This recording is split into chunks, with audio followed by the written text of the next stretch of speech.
Good morning, everybody can be seated. I have turned the temperature up. I don't know why it's changing overnight.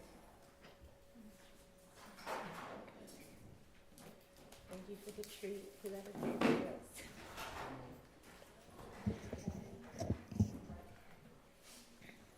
All right, so I see that overnight and this morning there's been a little bit of back and forth about who's on the witness list and who's not.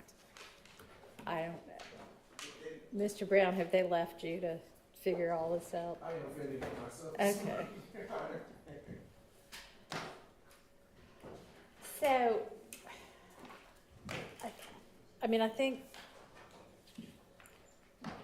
well, so do you know whether any of these people have ever been on any witness list? They, let's see which one I use.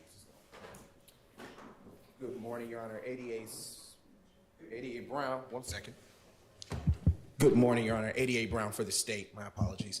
To my knowledge and recollection, Judge, those witnesses were once on the witness list, but in accordance with the goals in mind of efficiency, they were removed. Right. But now, given the fact that there is no ability to come to a mutual agreement, they've been returned to where they once were so that we can, do what we need to do on our end. Okay. I mean, frankly, I think it's kind of a shame that the sides can't reach stipulation on really simple things. So it's a little bit maybe disingenuous to be complaining about how long the state's taking and then saying, oh, these people aren't on a list, when if the reason they were removed from a list is because the court encouraged the state to narrow its list to only the necessary people, and something like, a chain of custody that everybody would be able to admit is going to be able to be established, has to be established instead of having it stipulated to. I mean, that's why, as I understand it from Ms. Love, these people got put back on, and then similarly, something like whose apartment is this, which is, if it's going to be established, requiring 3 witnesses to come in and say it, because the defense won't stipulate to it, at least Ms. Love has said that's the reason all these people are now on the list. So I don't know if I can't find in our database, so I just want to know where they are, and then we can cross-reference it. I don't have these people on the witness list. I'm not saying that there were over 800 people, and there's been, 6 witness lists. So I just want, if I can find them, then I can target over to see what they say. But I can't find certain people. There were first 15, then we found 5. So they may, but if they're not on there, then I don't have anything in discovery, because we cross-referenced everybody. Well, Judge, they are in discovery. They do appear in discovery, and to my knowledge and belief, and I can confirm that information for the court, which list they were on. Given that I'm a one-man show right now, if I can send word to the office and get further details for the court, I can do that. well, it's not for the court that you're doing it. It's yes. for the defense. And frankly, I think a couple of these emails, Mr. Steele, was your first email this morning, or was there some discussion of this last night? They're both this morning, Your Honor. Okay. So the second one, the more recent one, is really the only one that matters, because then it's highlighted who is found. So there's 10 missing from my perspective. I mean, Ms. Love's included on these emails, so she should be aware.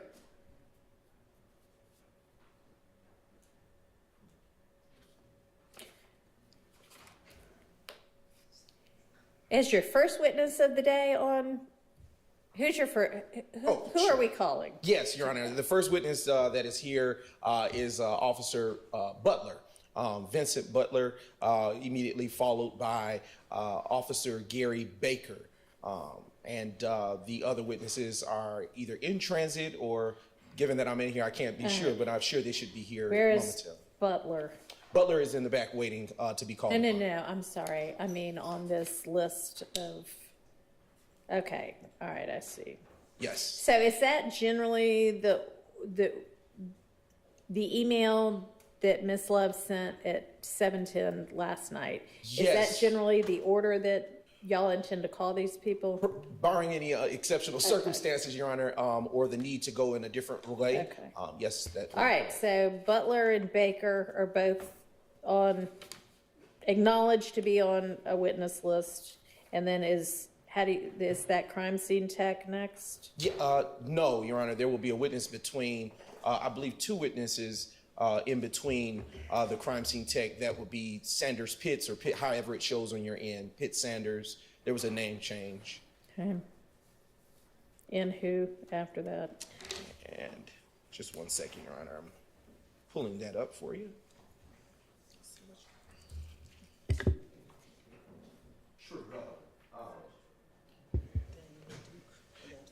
It would be Officer Trago, a crime scene tech, excuse me, Okay. followed by Lieutenant LeDuc. Okay. And all of those people, it's not disputed. No, it is disputed as to Officer LeDuc, but I guess the first four, there's no issue about. So we can at least get started. Yes. And then let's, as soon as we can, get the information about which dated list, I guess, the others are on that are included in the 7:30 email from Mr. Steele.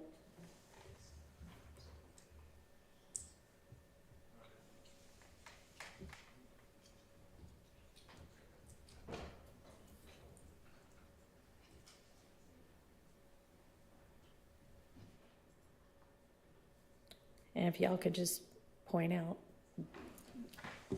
which list it is that those people are on.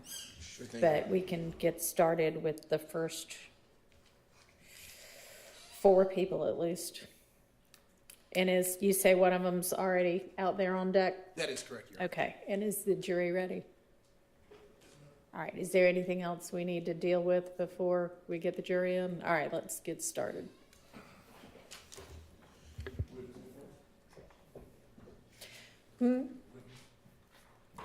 You can go ahead and bring them in. Do you want to have your witness making their way in, please?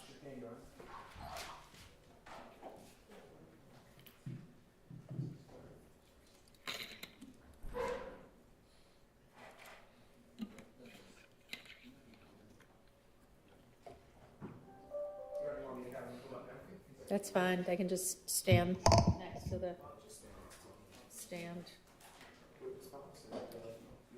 Yeah, come on up. The jury's on their way in, and then an officer will swear you.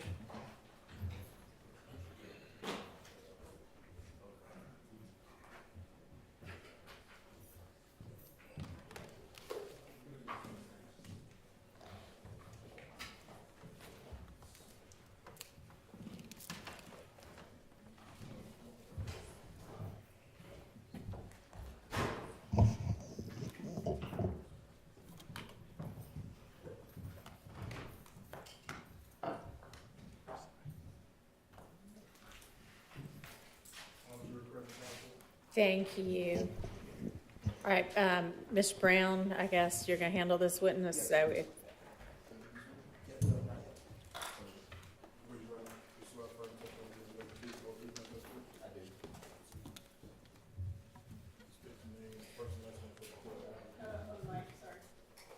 Oh, yeah, thank you. Vincent Butler. If you lower just a little bit so it's directly in front of your mouth, so the court reporter can pick up what you're saying. There we go. All right. Can you hear me now? Yes. All right. Good morning. Are you employed? Yes. Where are I'm you? sorry. Can you say your name again? Because I didn't get that. Vincent Butler. Thank you. Okay. And where are you employed? With the City of Atlanta Police Department. And what do you do for work? I'm a police sergeant. How long have you been working in the capacity as a law enforcement officer? November will be 12 years. And how long have you been a police sergeant? For 2 years. And what are your duties and responsibilities, Sergeant Butler, in that capacity as a sergeant? I'm assigned to the Strategic Response Unit, and we handle any mass gatherings in the city, which would include protests, as well as the academy site that we're having built. Okay. And what was your role or rank prior to becoming a sergeant with the Atlanta Police Department? I was an officer. And did you share similar responsibilities in that role, or were they different from what you do now? They were different. Could you please explain for the jury what your duties and responsibilities were in your prior rank as just a regular police officer? My duties were to respond to 911 calls in the downtown Zone 5 area.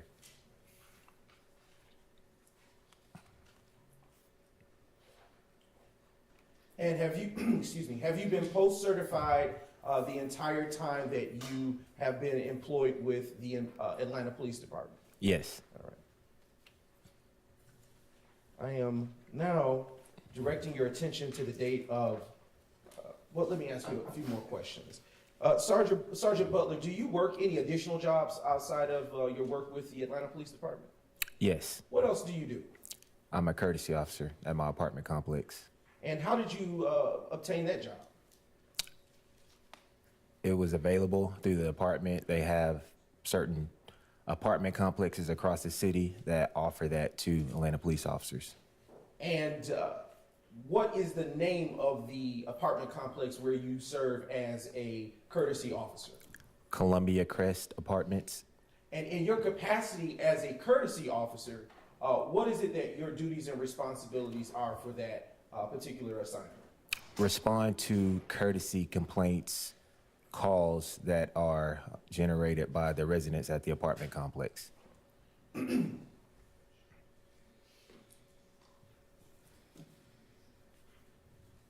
what is the address of the apartment complex that you serve as a courtesy officer? 1903 Drew Drive, Atlanta, Georgia. How long have you worked in that capacity with that extra job? Since 2014.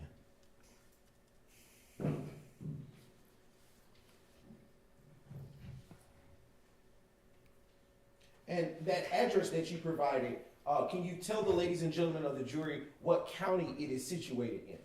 In Fulton County.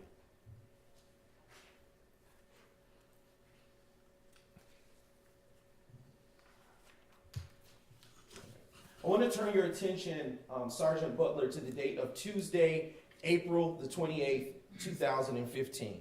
Do you recall if you worked your job at the Atlanta Police Department on that day? Yes. What was your watch or tour of duty for that day? It was morning watch, which is overnight. Okay. What are the hours that typically accompany someone who, what hours does a person who is on morning watch work? Usually 10 at night to 6 in the morning, or 11 at night to 7 in the morning. And were those the hours that were typical of someone on morning watch in, say, April 28th, 2015? Yes. Okay. Or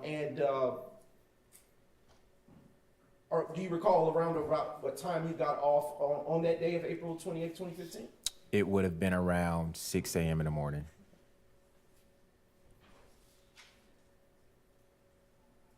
And what, if anything, do you recall after getting off of work on April the 28th, Tuesday, April the 28th, 2015? Upon arriving home, I observed an Atlanta police officer parked on Drew Drive, and it seemed to be that there was an incident that happened at the location. And what gave you belief that there was an incident that had occurred in that area? The officer was out his patrol car with his cruise lights running, and I could see one of members from our maintenance team at the property outside with him as well. And at that time, how were you dressed?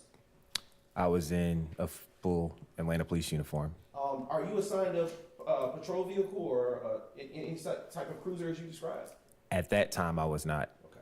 And the officer that you said you saw walking about in the vicinity of the apartment complex, did you know that individual? Yes, I did. Who do you know him or her to be? He's a Zone 1 officer, and he was also in my academy class. What's his name? His name is Officer Hill. Do you know his first name? I can't recall his first name.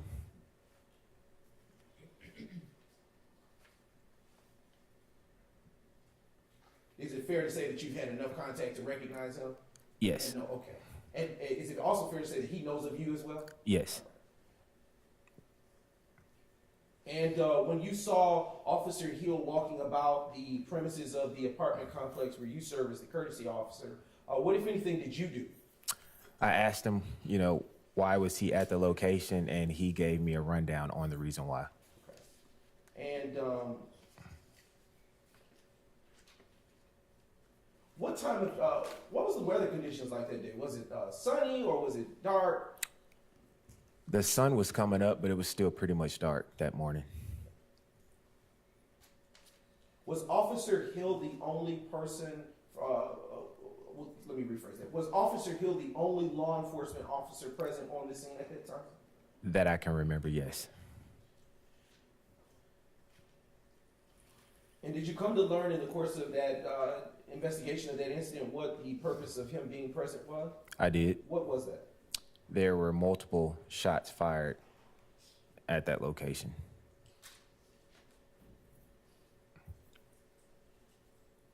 Did you happen to see any signs that shots had been fired in that location?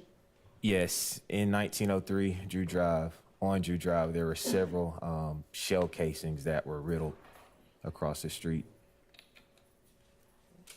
And in your capacity as a courtesy officer, were you at that time required to respond to that incident even though there were other law enforcement officers present? Yes, just to get information to pass over to our leasing manager. And what information did you pass over to, information, if any, did you pass over to law enforcement present? I gave the Officer Hill the name of the occupant of one of the apartments that maintenance let him in so he could do a welfare check on the occupants in that apartment. Do you recall after this time the name that you gave? I don't recall the name I gave. And how were you able to locate that name at that time that you then knew for Officer Hill to continue his investigation? I was able to locate the name of the person who was on the lease for that particular apartment from a rent roll list given to me by the property manager. And what is a rent roll list, if you will? It's a list that details each leasee and what apartment they live in at the location. Is that something you still get to this day? I don't currently get it with our new management that we have, no.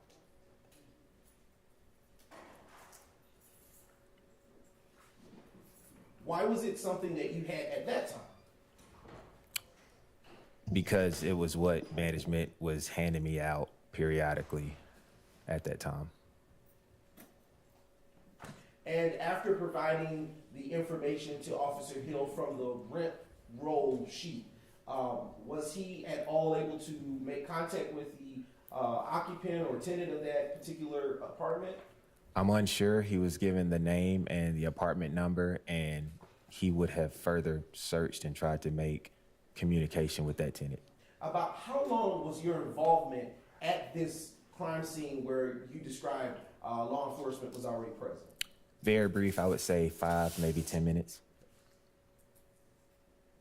During the time that you were there, did the tenant, during the duration of the time that you were there aiding in the investigation, did the tenant who occupied the apartment that was struck by the bullet defects, did she ever show up? No.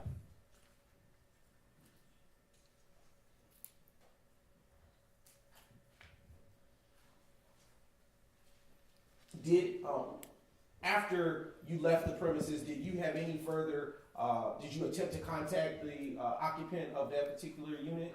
I did not. Do you know if management made any contact with the occupant of that unit after that? I know they made attempts, but I don't know if they made contact.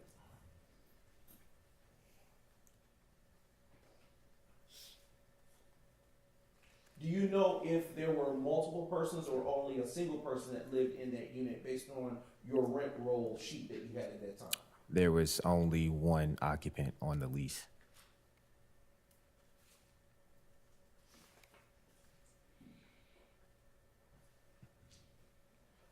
At that, excuse me, at that time, specifically being April 28, 2015, were you assigned a body-worn camera at that time? No, the department did not have body-worn cameras at that time. Were you required in either your capacity as a courtesy officer with the Crestview apartment complex or as an Atlanta Police Department officer to do any further work in this particular matter? No.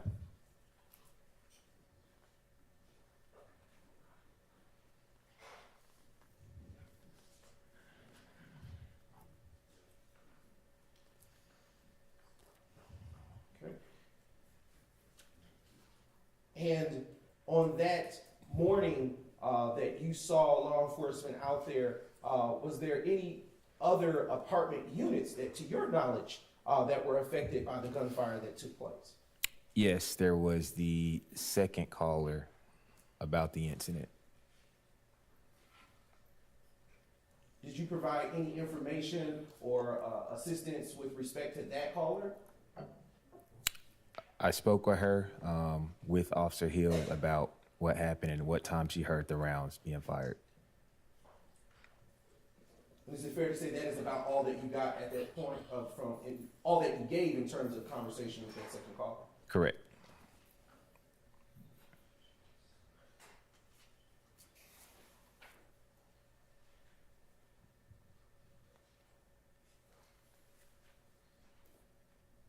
Just a brief indulgence.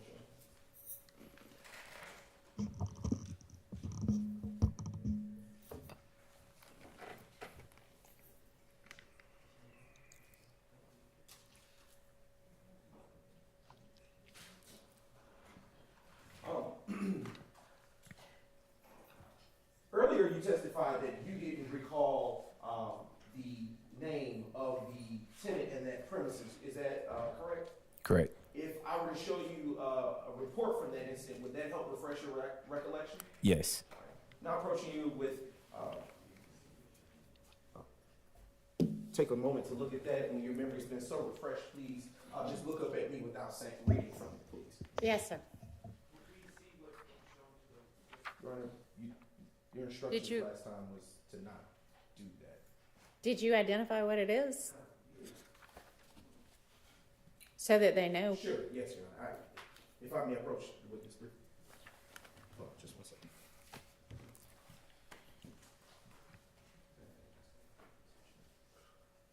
They just didn't know what you were handing them.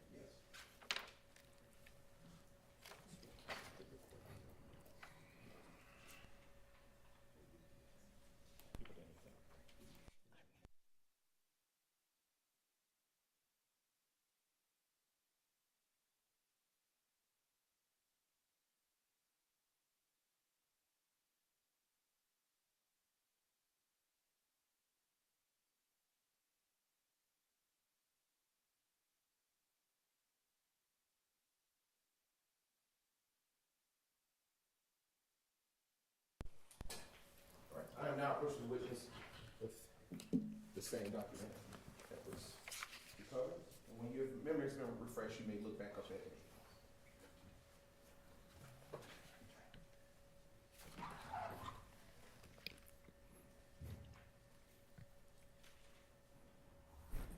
All right. Has your memory been refreshed? Yes. And can you recall the name of the person that was the occupant of the premises that you gave to Officer Hill at that time? Yes. What was her name? Kiana Troutman. All right. Just a few more questions, Sergeant. Do you know a Philip Collins? I don't. All right. At this time, Your Honor, the state has no further questions. All right, do any defense counsel have questions for this witness? Yes, Your Honor. Go ahead. sir. Good morning. You worked with APD back in 2015, and you still work with APD now. Is that true? Yes. You were a courtesy officer at this location. Yes. You were subpoenaed to appear here today to give some testimony about the information that you have or remember from 2015. Is that right? Yes. You responded, or you came to that location in the early morning of April 28th, 2015. True? Yes. You did not have anything to do with the investigation of what had happened that night. Isn't that right? No. All right. Officer Hill, someone you went to the academy with, was present when you got there, Yes. and you were made aware that there had been apparently some sort of shooting at the location. Is that right? Yes. Now, you were asked a while ago about the resident of one of those apartments that suffered some bullet defects. You remember that question? Yes. You were unable to remember on your own who lived in that apartment. True? Prior to seeing the report, true. Right. Well, the report you were shown wasn't your report, right? Correct. You didn't write a report that night, did you? No. Okay, so it's not that your memory was refreshed. You essentially just saw a name that was written in someone else's report, and that's how you're able to say, well, that's the person who lived in that apartment. Isn't that true? No, it was the name given based off the rent roll list that I gave to Officer Hill. Right, but you have no independent recollection of that other than being shown another report with that name in it. Isn't that right? Could you rephrase your question? Sure. As you sat here on the stand and you were asked who lived in the apartment, you have no independent recall as to who lived in the apartment. True? True. All right. You were shown a report that is not your report, but that has the name in it, and that's how you're able to tell the jury what name was given on that morning. True? True. Okay. You were asked by the state whether or not you know the name of Philip, somebody or the other, and you don't know anything about that person, do you? I do not. All right. You don't know anything about the whereabouts of anyone who lived in the apartment by the name that you mentioned a little bit earlier, Kiana, something or the other. All right. You don't know anything about that person.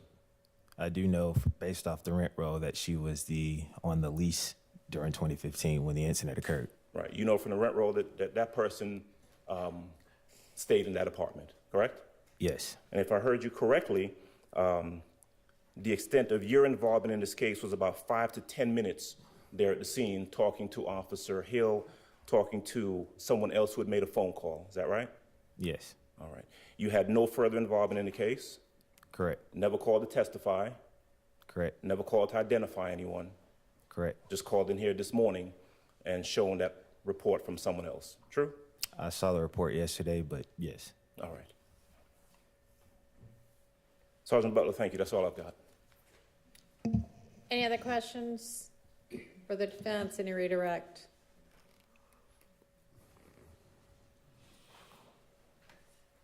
Any redirect? No, Your Honor. All right. Thank you so much for your time. You are excused. Call your next witness. Yes, Your Honor. At this time, the state now calls to the stand Officer Gary Baker.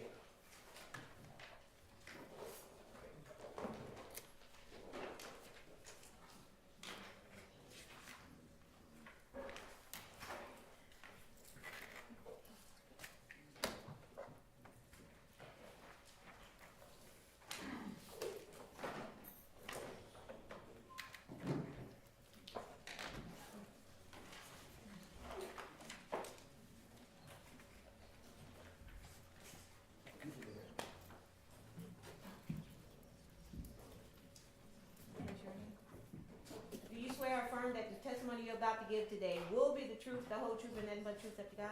Yes. Okay, take a seat. State your first and last name with the spelling of both names, please. Gary Baker. Spelling of Gary is Gary. Baker is Baker. Good morning. Are you employed? Yes. And where are you employed? With the City of Atlanta Police Department And how long have you been employed with the City of Atlanta Police Department? since August 29th, 2013. And in what capacity are you employed? As a police officer. And what rank do you hold with the Atlanta Police Department? Police officer. And in what zone did you start working start your employment with the Atlanta Police Department? Zone 3? And were you given a particular watch when you started your employment with the Atlanta Police Department? Yes, I was. What watch were you given? Initially, I started on morning watch. And what hours consist of the morning watch that you were on? The morning watch hours are typically in Zone 3 from anywhere between 10 p.m. to 7 a.m. in the morning.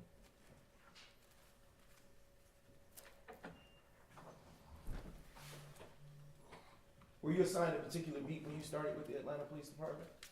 When I first started, I didn't have a particular beat. I was what we call a roustabout. They give you a beat to work when you come in that night, and that's your assigned area for the night.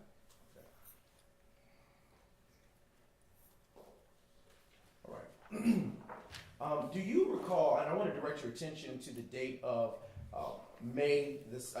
Thursday, May the 7th, 2015. Do you recall working that day? Yes, I do. Would you please tell the ladies and gentlemen of the jury what, if anything, you remember about working that day? During that day, it was a normal shift. I received a 911 call in the area of 151 Cleveland Avenue in reference to a male brandishing what was described as a machine gun. Responded to the call. Arrived on scene at the call. Okay. Excuse me. What county is that address of 151 Cleveland Avenue situated? Fulton County. And do you know what is located at that address? A residence, a commercial building? It's a gas station. Gas station. And that was in 2015. Do you still know that location to be consisting, to be a gas station? Yes, I do. Is it the same gas station that it once was in 2015? They typically change hands. They'll go from a Exxon to a BP to a Chevron. So, All right. Around what time were you dispatched to the 151 Cleveland Avenue location on that day? honestly, I don't remember. Okay. If I showed you, did you prepare a report for anything related to this case? Yes, I did. If I were to show you a copy of that report, would it refresh your recollection? Yes, it would. Just a brief indulgence, Your Honor. No showing the defense. Okay. All right. I'm approaching the witness, having been shown that it's not needed. Take a moment to refresh your recollection with that, and once you have had an opportunity to do so, look back up at me and don't read from it, please.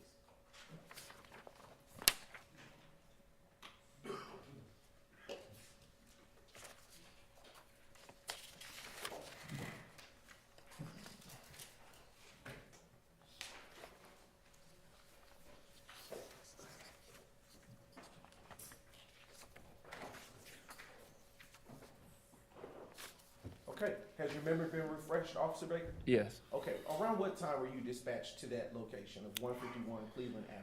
Approximately 2 a.m. And what zone is Cleveland, the address that I just mentioned, situated? At that time, it was situated in Zone 3. Is it changed? No, still Okay. Zone 3. All right. All right. You indicated that dispatch informed you that there was a person with a machine gun. Do you recall saying that? Yes. Okay. When you heard the terminology of machine gun, what kind of firearm did you have in mind at that time while you were being dispatched? At the time, that would be something described as maybe a rifle or a weapon that fires in rapid succession, maybe carrying a large amount of rounds, capacity of a large amount of rounds, something to that effect. Did dispatch provide you with an identity of the caller? They described they gave a description of a person, and they also gave a description of a vehicle as well. Well, that's not my question, but I'll ask you something about that. Did they provide you a description of the caller? No, they didn't. They didn't. I believe it was an anonymous caller or unknown caller at the time. Now, speaking to what you just stated on direct, did you have a description of the individual that was said to be holding the machine gun style firearm that you were told? Yes, they did give. I remember they did give us a description, but I do not remember what the description was. Would looking at your report help refresh that? Your Possibly, memory? All right, possibly. you can please do so, and then when you've had your memory refreshed, look back up at it.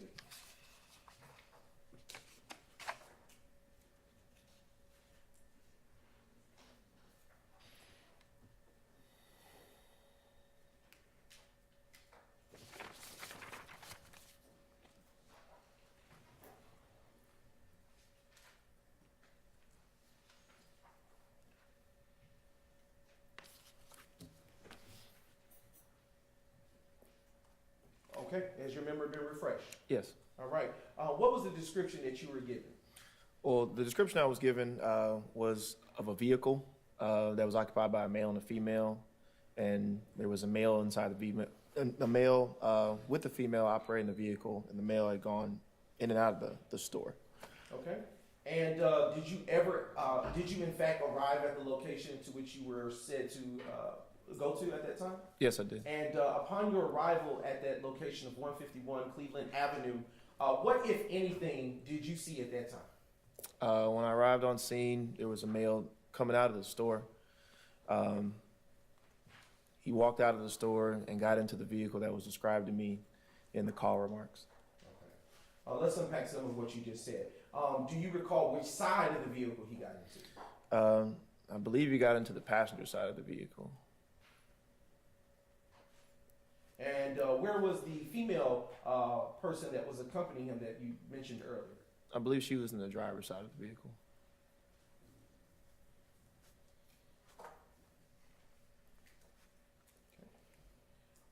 What description for the vehicle were you given? That was a black Chevrolet Impala, I believe.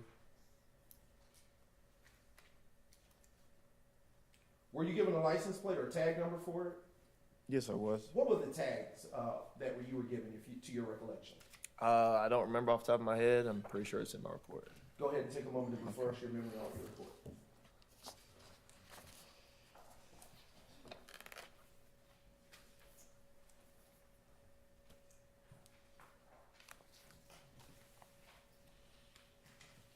Okay, excuse me. What was the tag of the vehicle that you were given? The license plate was PXL8880. I'm sorry, could you say that phonetically because I couldn't hear? Paul X-Ray Lincoln 8880. Okay.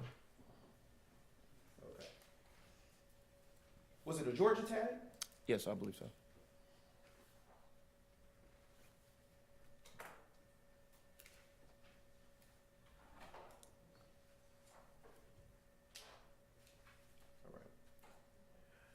Were you assigned a body cam at that time? No. And is it, why not? They had not been issued to us at that time. At least in my career, I hadn't been issued a body camera. At that time? At that time, yeah, correct. And did you arrive to that location alone, or were you accompanied?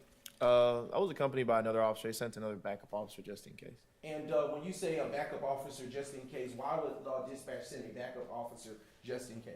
Typically, when there's a call involving a person with a firearm, an armed person, they want to send a second or maybe even a third officer, just because, just for our safety and the public safety in general. It's kind of believed by us that if you have more than one officer, maybe two or three, then a less amount of force has to be used. And that way we can de-escalate situations better when there's more of us there.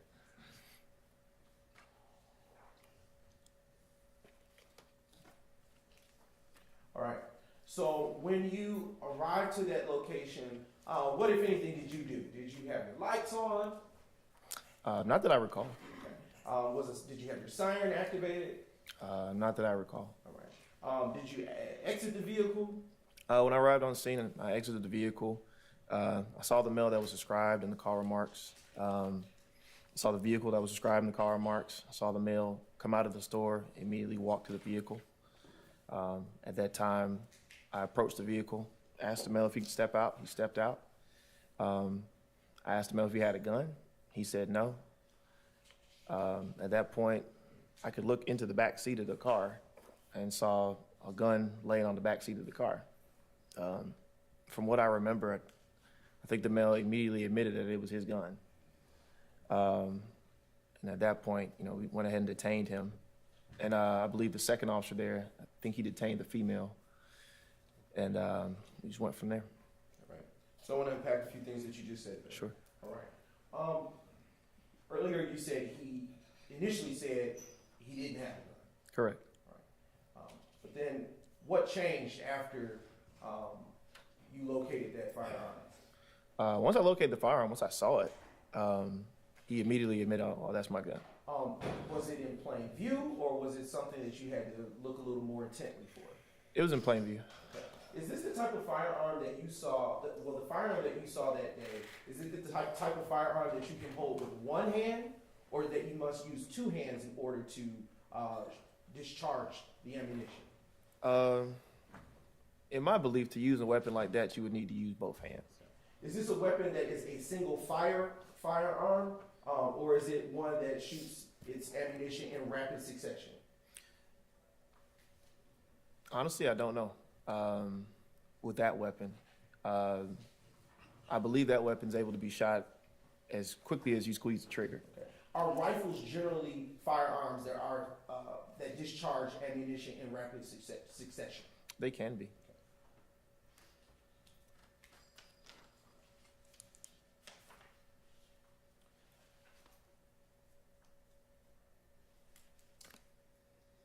When you observed the firearm on the back seat, what caused you to seize it? It was described in the call remarks as that type of weapon. Typically, when people call the police, they may not know exactly, they may not be gunsmiths necessarily or know exactly specifications of a gun, but they'll describe it as best they can. It's a weapon that someone would describe as a machine gun or something of that sort. Is it unlawful to have a firearm? No. So why would you seize that firearm? From what I can remember, and from what I can remember, it appeared to be a weapon that was illegally modified. And when you say illegally modified, what is it that you mean by that? Those weapons can be maybe shortened, may not have a stock, or have a stock and not supposed to have a stock. Are you saying stock? Stock. Stock. S-T-O-C-K, stock. It's like the back part of the weapon, like a brace almost. And did this weapon have a stock? To be honest, I don't remember. I do remember that we made the charge on the individual because the weapon appeared to be legally modified, and the warrant was signed by the judge, and the charge was made at that night. So. And when that weapon was seized, well, let me back up. You said that when you saw that firearm that the persons within the vehicle were detained. Do you recall saying that? Yes.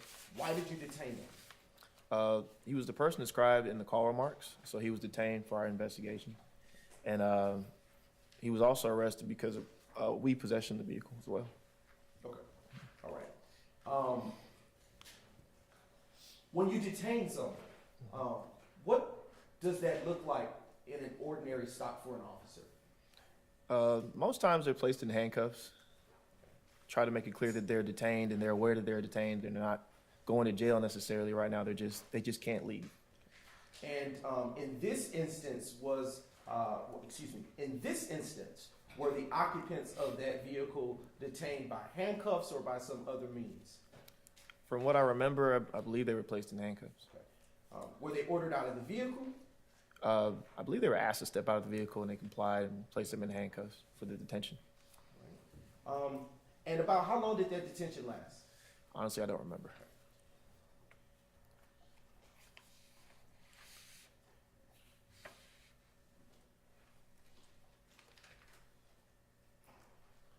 Were you able at any point to obtain names or identities for the persons that were detained at that time? I believe I'm sure we obtained the name of the detainee, the male detainee. And what name did you obtain? I believe it was Quindarius Zachary. And were you given a name for the female occupant of the vehicle? I don't remember. Don't recall. Would that be contained within your report? Possibly. Okay. Would you take a moment to refresh? Sure.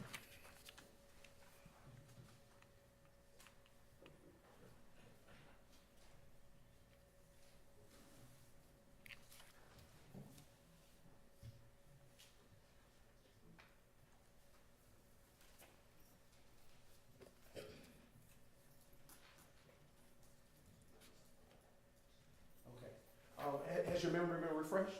Yes. Okay. What do you remember at this point? I believe the female detainee was named Summer. Okay.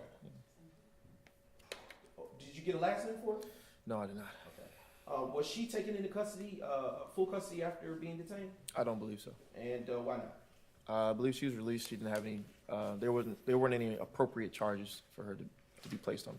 Do you know to whom that vehicle belonged? I don't know.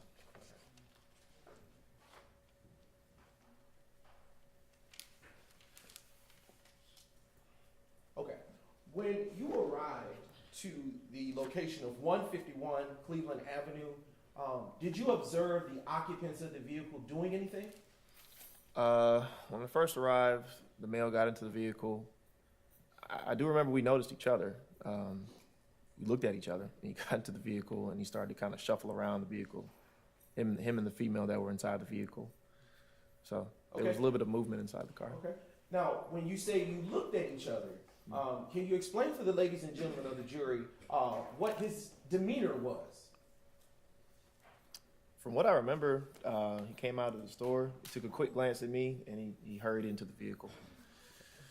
Did he appear nervous? He appeared in a rush. I could say that. And in your training and experience, what do you understand quick movements before you make a stop to signify? Well, in some cases, when people see the police, they may shuffle around a little bit, or maybe try to conceal something in the car, or make furtive movements to kind of put something away, or tuck something, or hide something. So it's not always the case, but you're aware of it going into situations.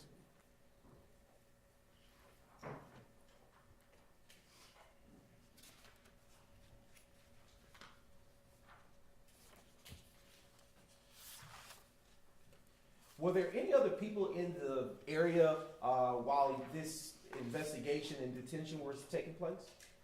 I don't remember. Did you get specifications for what the type of firearm it was, the brand or the make?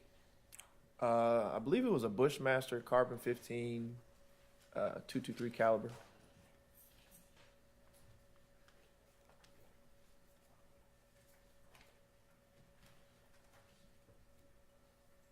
And when you say .223 caliber, what do you mean?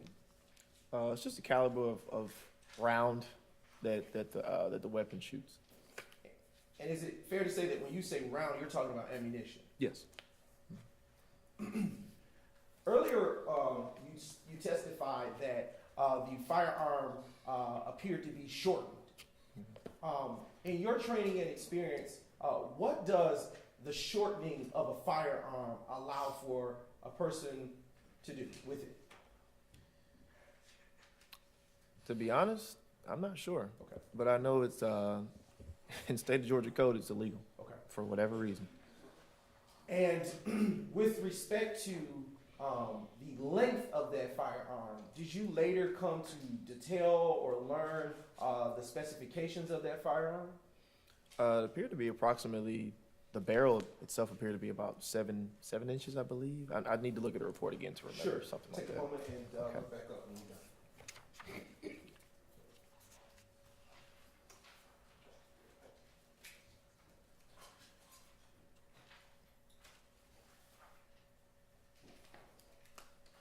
Okay.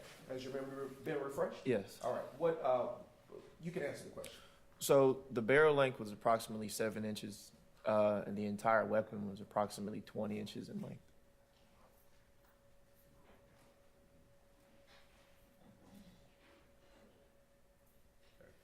Was the firearm loaded?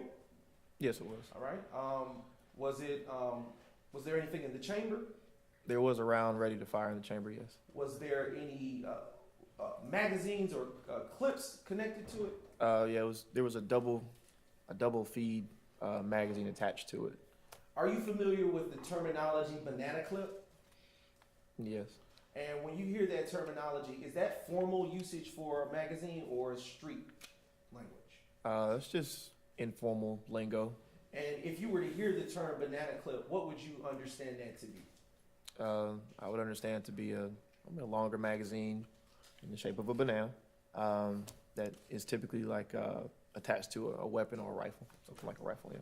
And were the magazines that were connected to this particular firearm in the form or shape of a banana, as you stated? From what I remember, I think so. And you stated that it was a double magazine. What do you mean by that? It's a double feed. It's just a type of magazine. So I think both the rounds kind of appear at the top of the magazine, kind of like this. Does that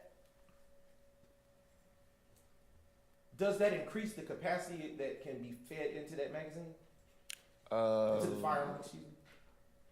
No, only one round could go in at a time. I just believe it increases the capacity of the magazine so you can hold more rounds.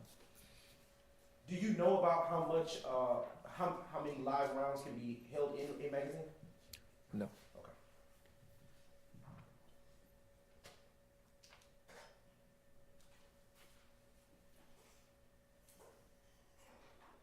Is it normal for a rifle of this type or any type to have a double magazine, as you described?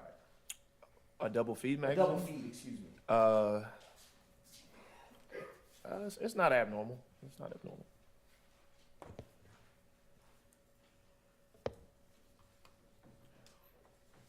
Earlier you stated that the firearm was, the assault style rifle was found on the back seat. Was it on a particular side of the vehicle? I believe it was on the passenger side of the car. And is that the side that Mr. Quindary Zachary was located? From what I remember, yes.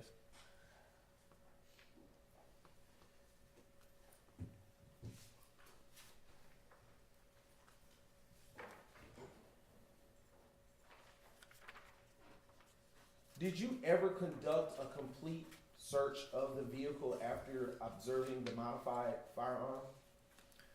Honestly, don't remember. Earlier you stated that there was marijuana found inside the vehicle. Do you recall saying that? Yes. All right. Do you recall where it was located inside the vehicle? I do not remember. Do you think you may have included that in your report? I can check. I'm not Okay, sure. sure.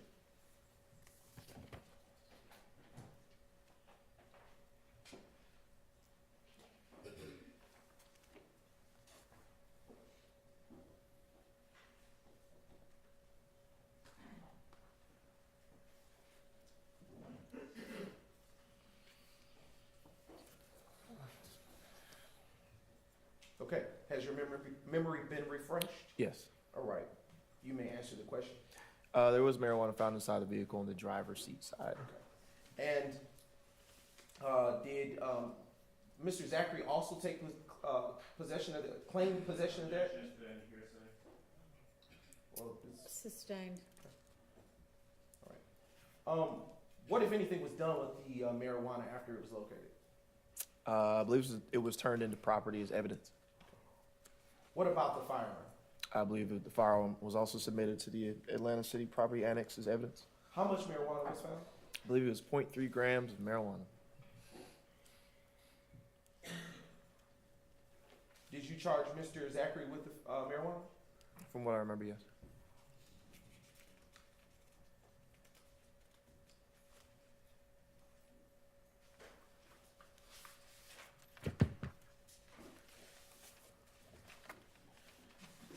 Earlier you stated that you got the identity of the female passenger. Does the name Summer Good ring a bell for you? To be honest, not really, no.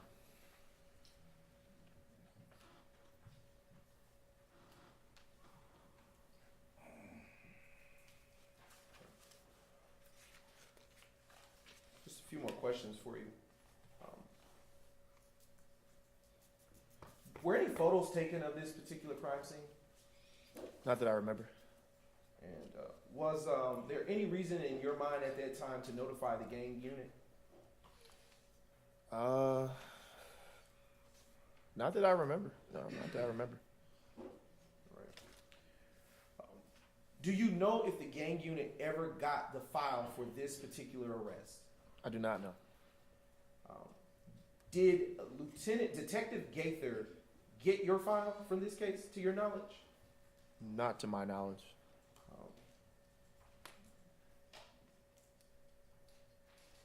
Did you know Quindarius Zachary before this arrest took place on this particular day? Not to my recollection. Did you know Summer Good? No. Do you know if there was a relationship between Quindarius Zachary and Summer? No. Do you remember what Quindarius Zachary looked like at that time? No, I don't. Was he tall or short? I honestly don't remember. Would you remember his face if you were to see him again? Possibly.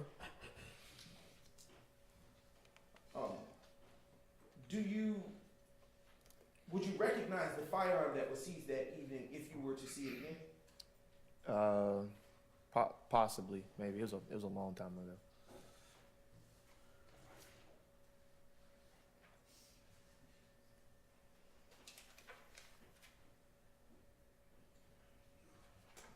What do, with respect to the incident number associated with this case, do you know what that incident number is? Off the top of my head? Yes, Don't know what is the the case. incident number associated with You want me to read it off of the? it? After you refresh your recollection? Sure. Okay. Okay, what is it? 15-127-0278. Are you familiar with the Julian date? In terms of what Of exactly? incident numbers. 127? Yeah, it's Yes. the middle number. How are the police incident numbers structured? So the first two numbers are the year. The middle three numbers are the day of the year. And the last four numbers are the report or the incident number itself. And, From that day, sorry about okay, that. go ahead, Yeah. I'm sorry. The last four numbers are the incident number from that day, from that 24-hour period. So the last four pertain to the amount of calls that have come in, is that fair to say? Correct, yeah.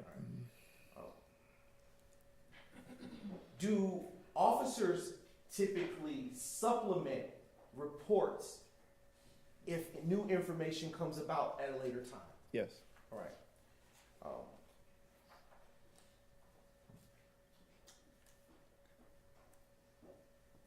Just a brief indulgence, Your Honor.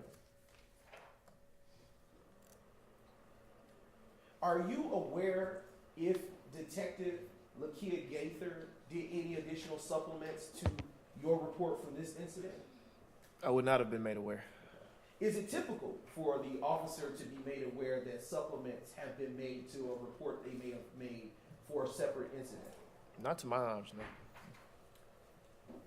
And if there were a supplement made to a report by another officer, say you in this instance, would that supplement reflect the same incident number as the one that you received for the arrest that you made?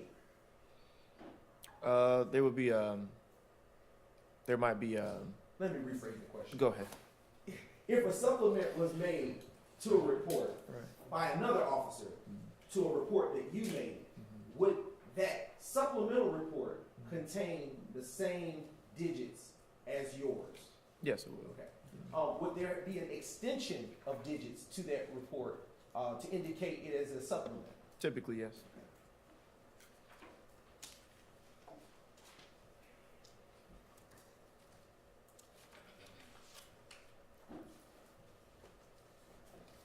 Just a brief moment.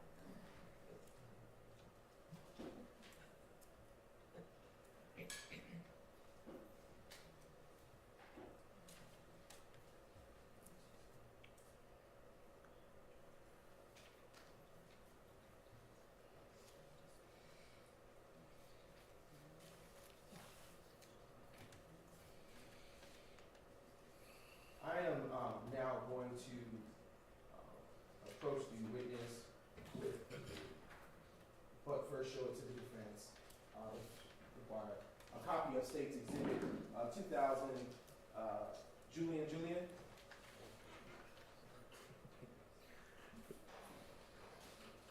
Juliet. Okay. Now approaching the witness. 2000. Now approaching you with what has been identified as State's Exhibit 2000, Juliet. When we had a chance to look at that exhibit and pass over it with your eyes a good little while, look back up at me and I'll ask you a few more questions. Do you recognize what is depicted in State's Exhibit 2000, Juliet? No. Okay. All right. I am now going to approach the witness with State's Exhibits 2001, Juliet, and 2002, Juliet. And when you have had a moment to look at State's 2001, Juliet, and State's Exhibit 2002, Juliet, please look back up at me, and I'll ask you a few additional questions.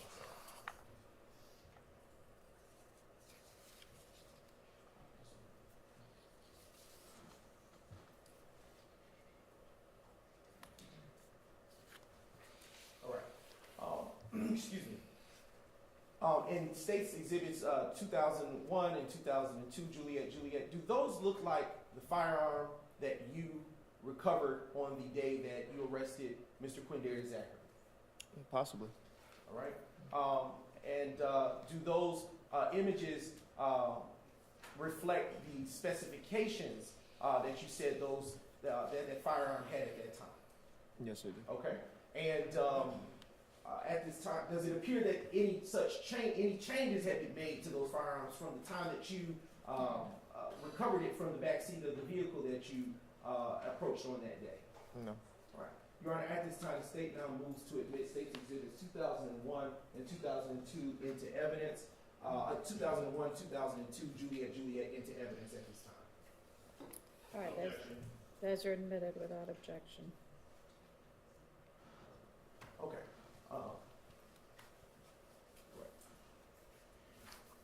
Officer Baker, did that thereabout conclude your involvement with this particular case?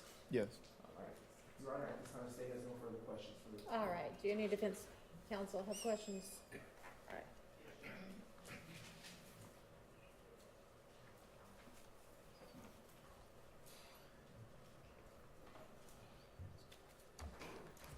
Officer Baker, good morning, sir. Good morning. My name is Max Shard. I represent Shannon Stillwell, okay? All right. As I understand it, you approached a car and there were two occupants of that car. Yes. A woman who we know her name is Summer is in the driver's seat. And then Quindarius Zachary eventually opened the passenger door and was in the passenger seat. Correct? Correct. Okay. You were called about a firearm, correct? Correct. You were looking for a firearm, Correct. okay? You see a firearm in the back seat. You ask Quindarius Zachary if it's his firearm. Correct. He initially denies it. Correct. He lied. Correct. And eventually he says, that is my firearm. He claimed the firearm. Correct. Okay. Quindarius Zachary is not in this courtroom today, is he? Honestly, I don't remember, to be honest with you. Okay. This firearm was a Bushmaster carbon 15 .223 caliber firearm, correct? I believe so. If you need to, I believe so. I want a certain answer. So Right. if you need to refresh your recollection by looking at your report, I'd ask you to do so. Sure, no, it's the same as in the report, yeah. So Okay. the reason I responded that way is just because it was so long ago, and we didn't have body cameras, so I'm going off of pure memory from what I can Okay, remember. but assuming your report is correct, Correct. It would be a Bushmaster carbon 15 .223 caliber firearm. Correct. Okay. And the serial number of that firearm is D03525, correct? I do not know. It may be in the report. Can I check? Yes. If is that reflected in your report? I'm not sure if it's here. I don't have it up here anymore.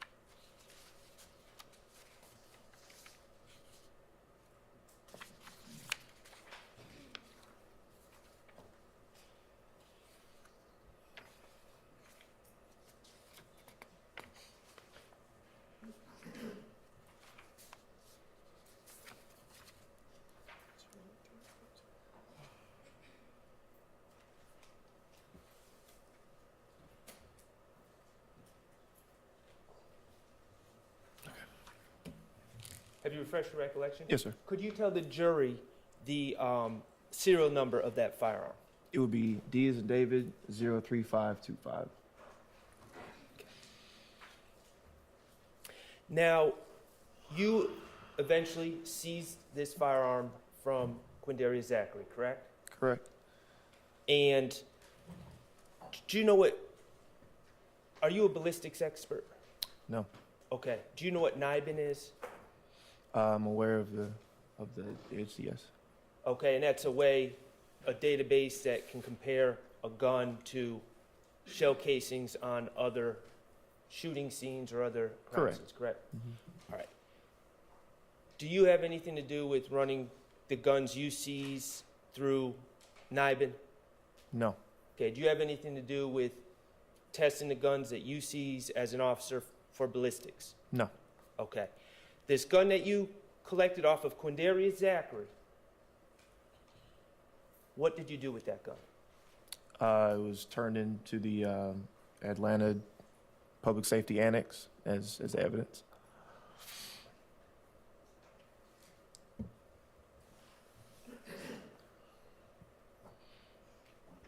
And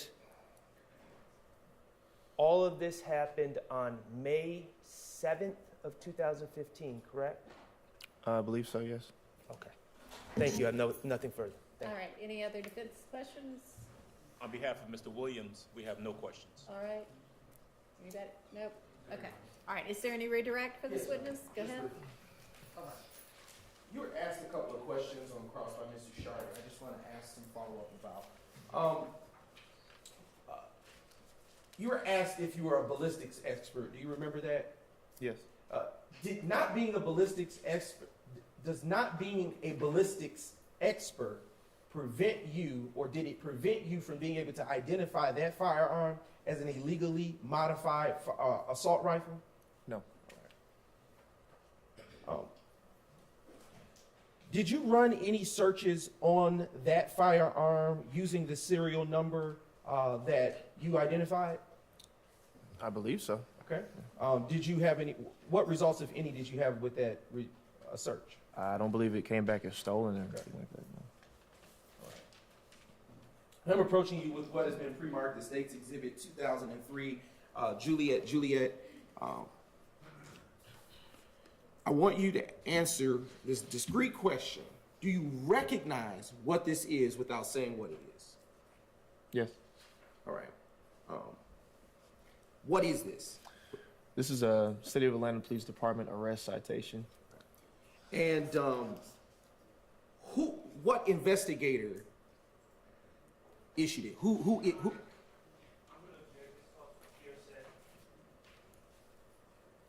Any response? Your Honor, I would say this is not hearsay, given the fact that it is part of the course of the investigation as it relates to law enforcement's overall duty. And I don't want to say too much, obviously, Judge. Okay, well, sustained, unless it's his report. Or his arrest citation.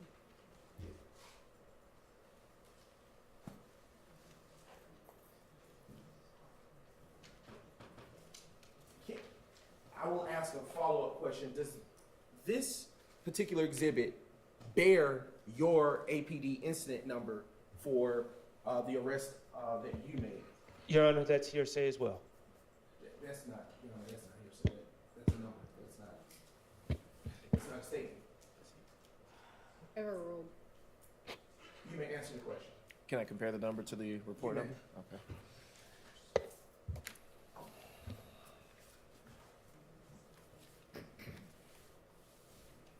All right. Does it bear the same number as the incident report number for your particular arrest? Yes, it does. All right. Your Honor, at this time, I have no further questions. All right, any recross? Okay, thank you for your time. You may step down, call your next witness. Your Honor, the state calls Supervisor Trudeau to the stand.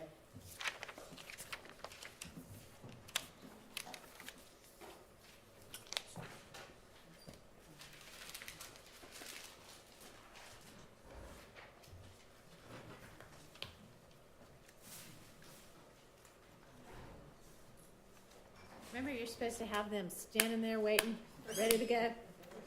I'm really kind of serious about that. Yes, Your Honor. He was in the well right there. You come on up to the.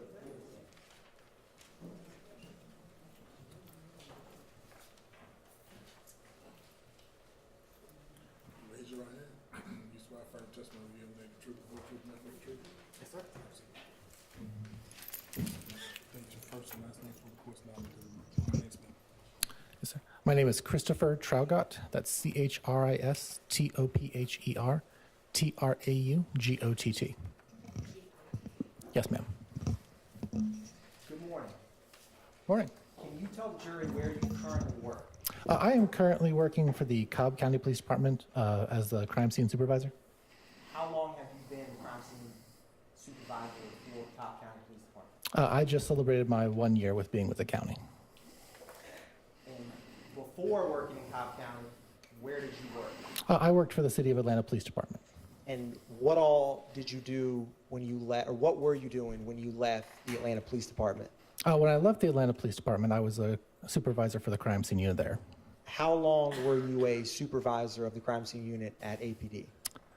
I want to say 7 years? And before that, were you a crime scene technician? Yes, sir. When did you first start working as a crime scene technician for the Atlanta Police Department? I started working as a crime scene technician in January of 2013.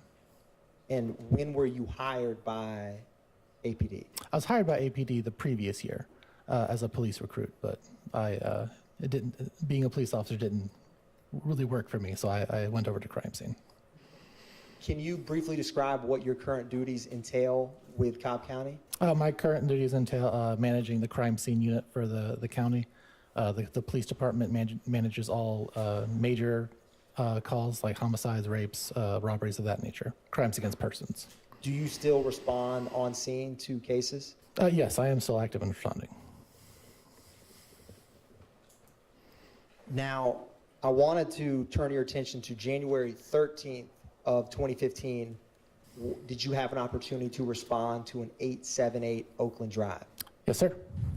Now, on that date, how can you kind of orient the jury? How far into your time as a crime scene technician were you? I would have been 2 years into being a crime scene technician on that date. What did you respond to? Why were you called to that scene? So I was initially called to that scene called in as a shots fired call. And what that means is a firearm has been discharged, but no one has been hit or otherwise injured. Do you recall around what time you arrived?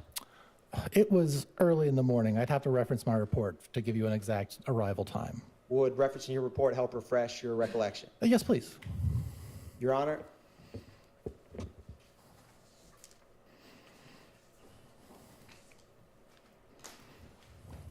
I'm asking to approach the witness with his report. Okay. Once your memory's refreshed, before you answer, just let me know. All right. And I'll leave that up there in case we need it. But what time did you respond? I got the call at 8:02 in the morning. It would have been right when I arrived at work, and I arrived there at 9:40 a.m. Were you day shift back in that time frame? That is correct. On that day, I was working the day shift. And when you got there, was this a house, an apartment, a business? What was 878 Oakland Drive? This was a residential home.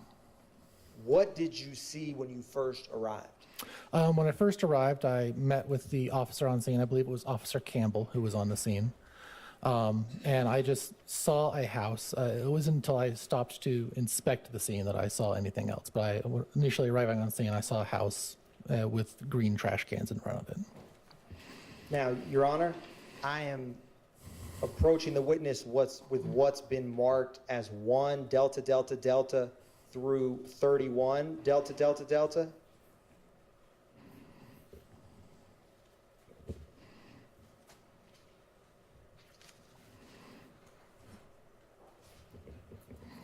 If any defense counsel wants to see.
In future, and to the extent possible, review the evidence beforehand. The problem, Your Honor, is that what's being shared doesn't have exhibit numbers, so there's no way to for us to cross-reference. All right, maybe y'all get together 10 minutes before we start and just say, here's my evidence for the day. Okay, I've seen it. Yes, Your Honor. Thank you.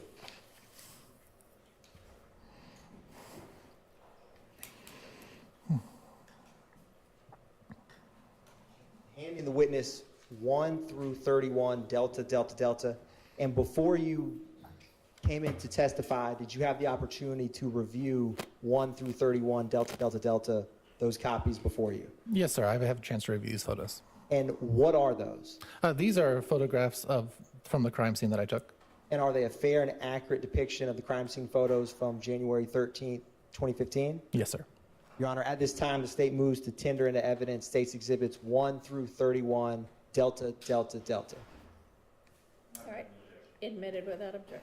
Thank you, Your Honor. Publishing State's Exhibit 1, Delta, Delta, Delta.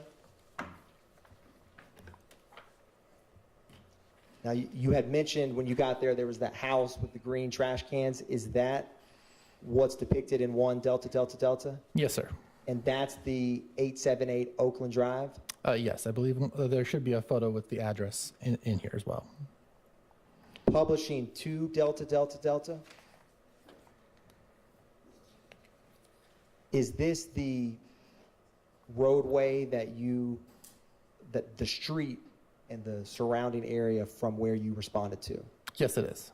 And I wanted to ask you, what was the Atlanta Police Department case number associated with this crime scene you responded to? It would have been early in the year, so it would have been 15013, and the last 4 numbers would have been... Do you need to refresh your report? Yes, would have been 0459. 0459? Yes. So in total, can you say that one time? 150130459. Thank you. Publishing 3 Delta, Delta, Delta. Can you describe for the jury what is depicted in this photograph? So the previous photo we saw was of the roadway, and this is another photograph of that same roadway where I have marked, using yellow evidence markers, all of the points of evidence. In this case, I believe was shell casings. So what do each of those placards represent? Each of those placards would represent the location of a shell casing. How many shell casings were on scene of this crime scene that you processed? I believe there were 66 shell casings that I recovered. And at the time that you, in your career, turning back to January 13th, 2015, was that number of shell casings low, average, or high for you as a crime scene technician at that time? At this point in my career, this was the most number of shell casings I collected at a single scene. And are the shell casings on this scene, are they concentrated or not concentrated at a specific area or location? As you can clearly see, it looks to be two concentrations. One, is this a touch screen? Can I highlight? It's unfortunately not a touch Oh, okay. screen. Can you see the We mouse? don't have like a laser pointer or anything yet. Okay, as you can see, there's a concentration, looks like it's in front of the green trash cans, and there's another concentration over here, further up to closer to where I'm standing from taking this photograph. And is there any shell casings do any of the placards represent more than one shell casing? Yes, to my recollection, placard 21 has two shell casings. I placarded them together because they were physically touching. They were that close to one another? Yes. Publishing 4 Delta Delta Delta. Now, what is depicted in 4 Delta Delta Delta? That is placard number 1, which is representing a shell casing. In this case, it is a rifle round. Rifle shell casing? Rifle shell casing, ma'am. And your placards went from 1 to 65? That is correct. Publishing States Exhibits 5 Delta Delta Delta. Can you describe for the jury, one, what's depicted in 5 Delta Delta Delta? This is what is known as a mid-range photograph. What this is this is not an overall photograph, it's closer. It's depicting evidence, but it's also depicting the evidence in relationship to where everything else is around it. So we're not seeing close-ups of individual evidence, we're seeing the evidence as they are in relationship to each other. How many crime scene photographs did you take overall of the scene? I'll have to reference my report. You may. 286. And do you take individual photographs of each placard? Correct. And I'm going to publish 6 Delta Delta Delta. Is this the next mid-range photograph that you were just describing? Yes, sir. And is this from placards 7 through 18? Yes, they are.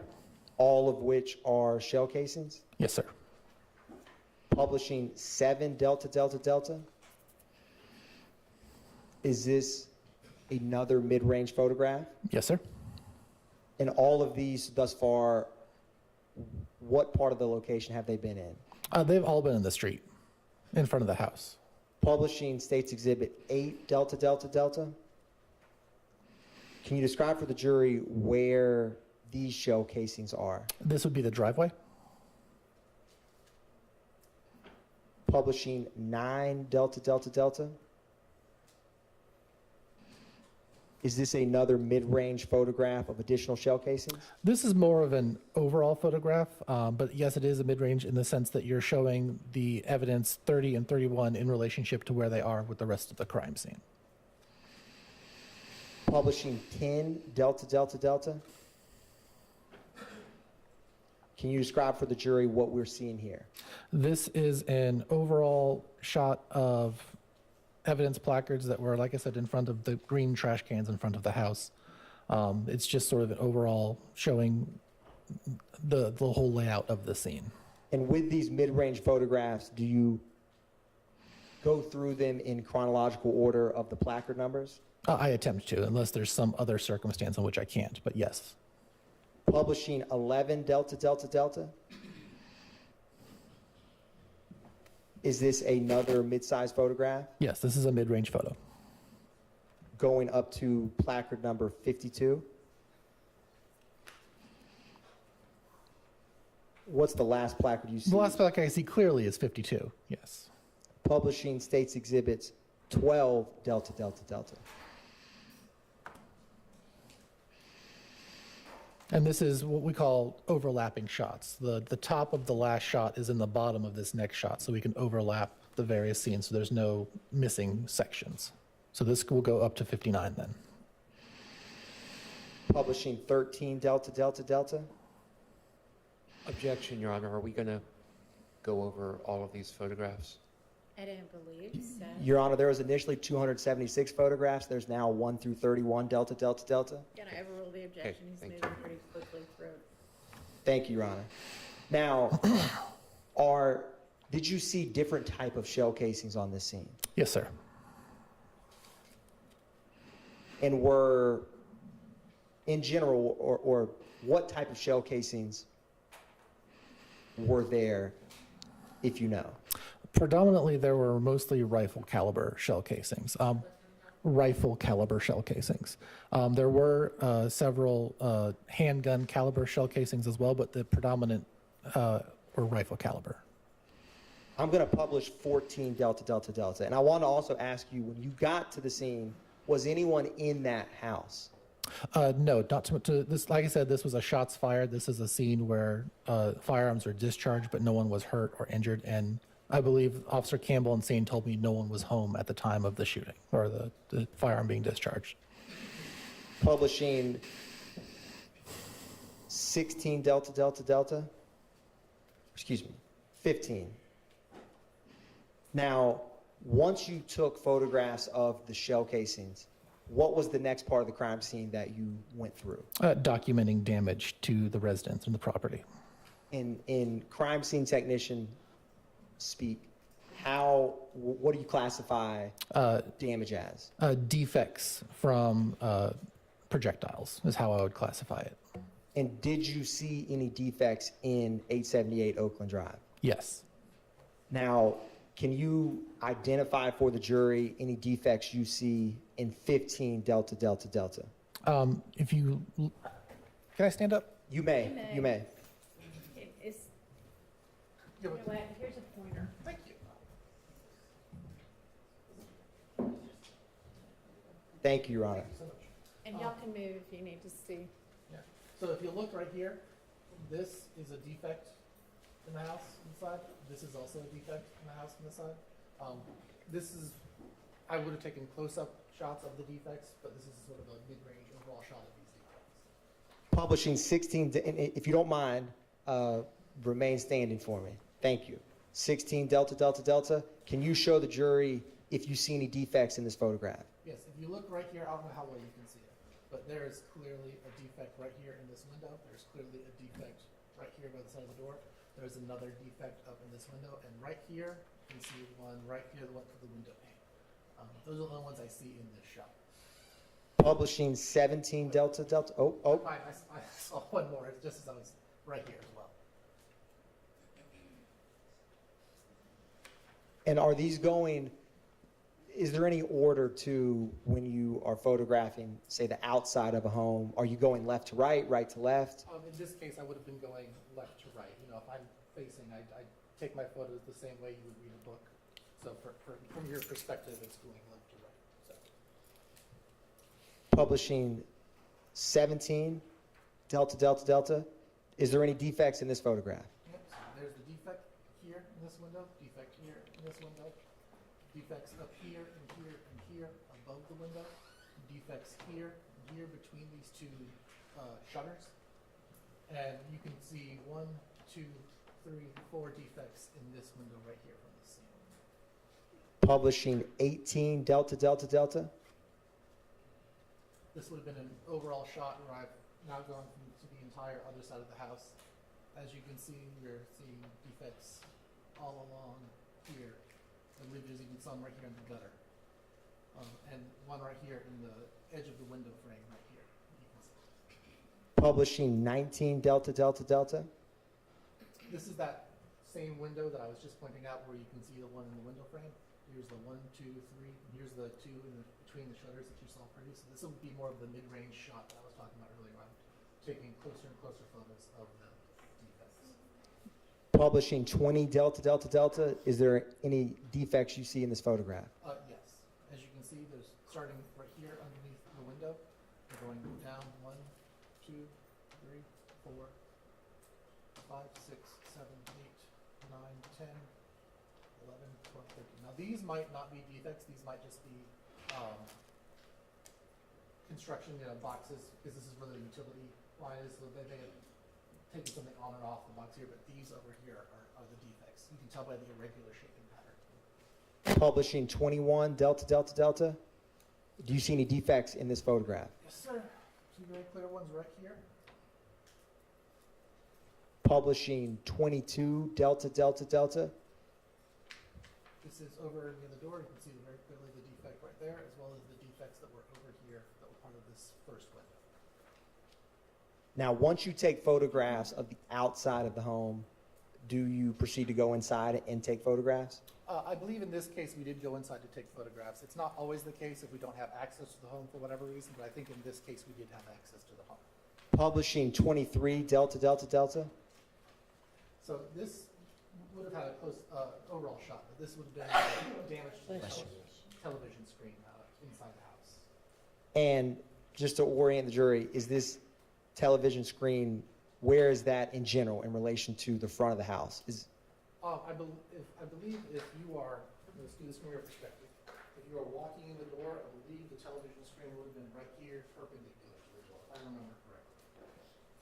Publishing 24 Delta Delta Delta. Do you see any defects in this photograph? Yes, as you can see, this wall would have been perpendicular to the shots, so the defects would have become more elongated as they hit it at a steeper angle. So over here you can see where the defects have started hitting the wall more straight on as a 90-degree angle. You can also see the damage to the clock face here where the defects or rounds were hitting it. Publishing 25 Delta Delta Delta. This would have been where it went through this door frame right here and come out and left a large exit in this hole right here. Publishing 26 Delta Delta Delta, if you see any defects. This is that elongated round that I was telling you about.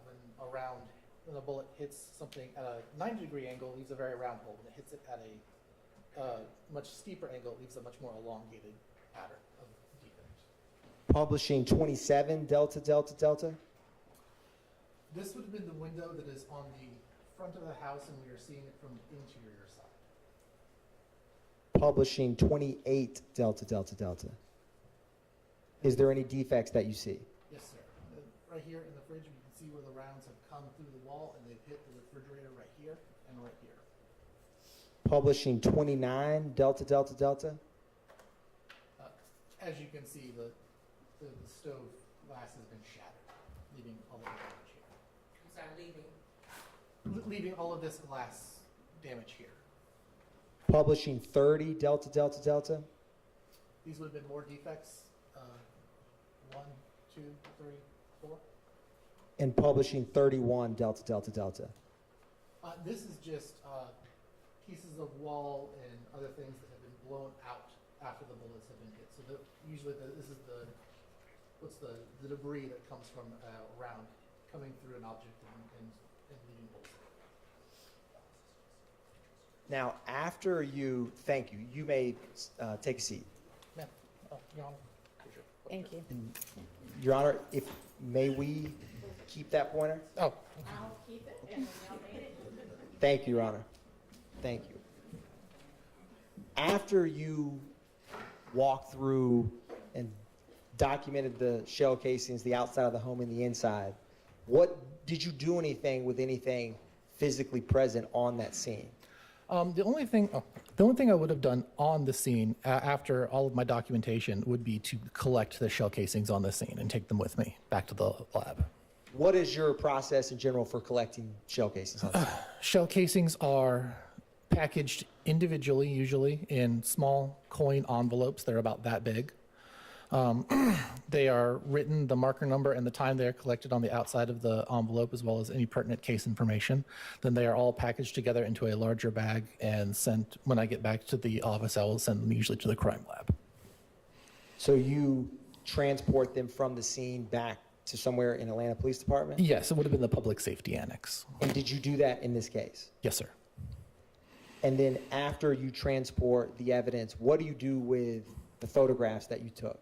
The photographs are, I'm not sure if this is how it is because I've been with Atlanta for a while, but at the time you would burn your photographs onto CD discs place them into an envelope, and then send them to our photo lab division, who would then verify that your photo descriptions match the photographs that you have on the CD discs. And after you finish processing the scene, do you capture what steps you took in any kind of documentation? My report. After you finish your report for this January 13, 2015 crime scene, did you have any other involvement with this case? Not to my recollection. One brief moment, Your Honor.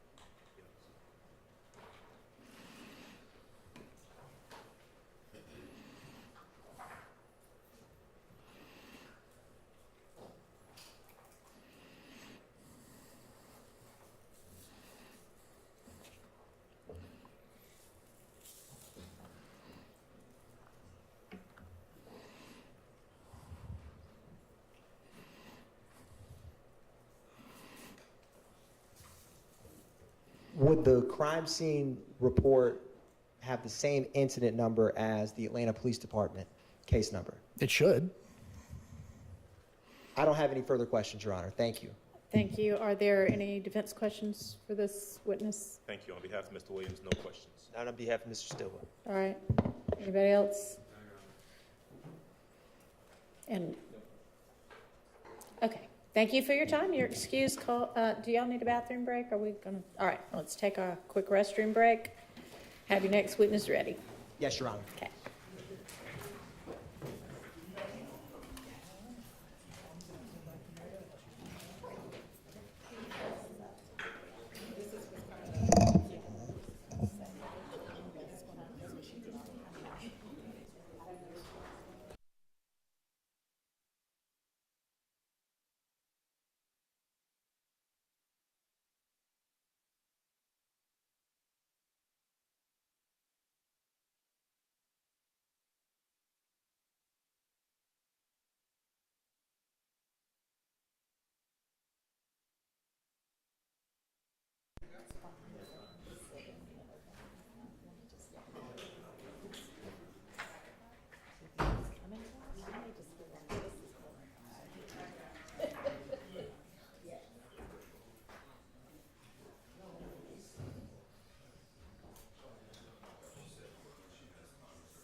see you're here with us again.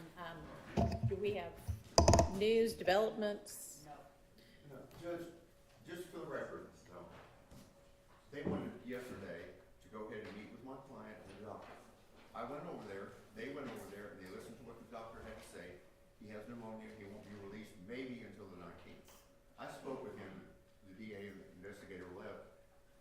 I spoke with him. He takes 2 oxycontin, 10 milligrams each every 4 to 6 hours. Okay. And he has to take that. He's in a situation that if he gets put under a stressful situation, he'll have a crash. It'll be a crisis situation to be back over there. I spoke to him, will stay in my place. He said he made a statement 10 years ago. He said, I don't remember what happened yesterday sometimes. So he's in a bad situation. They have a statement. If they want to get the statement in, that's fine. But he is not going to take the stand respectfully. Well, he is if I tell him to. No, I understand that. I'm not saying that. What I'm saying is he's not going to take the stand and have a clear head. He has to take this medication. And the doctor even made a comment when I asked him, about his mental ability to understand what's going on if he's taking this medication. He said no, he would have problems. So I would ask you allow me to prepare an order, allow him to go home. His grandmother died yesterday or the day before. He wants to go to the funeral. We will give you, he can wear a GPS monitor. He is not going anywhere. He's extremely sick. Ms. Love? Reasons that are apparent, we had someone there, and I was appreciative of Mr. Scheib going with us, but what the doctors said is that that medication would not affect his ability to recall, to think clearly, and in fact, he could have been released as early as today, and they said that they would keep him no later than the 19th. The touch of pneumonia is not what is keeping him. It is his reported pain level that he has given them that they are keeping him to monitor. So based on the information that we have, and Your Honor, is this something that the court wants filmed? Doesn't matter to me. Go ahead. Okay.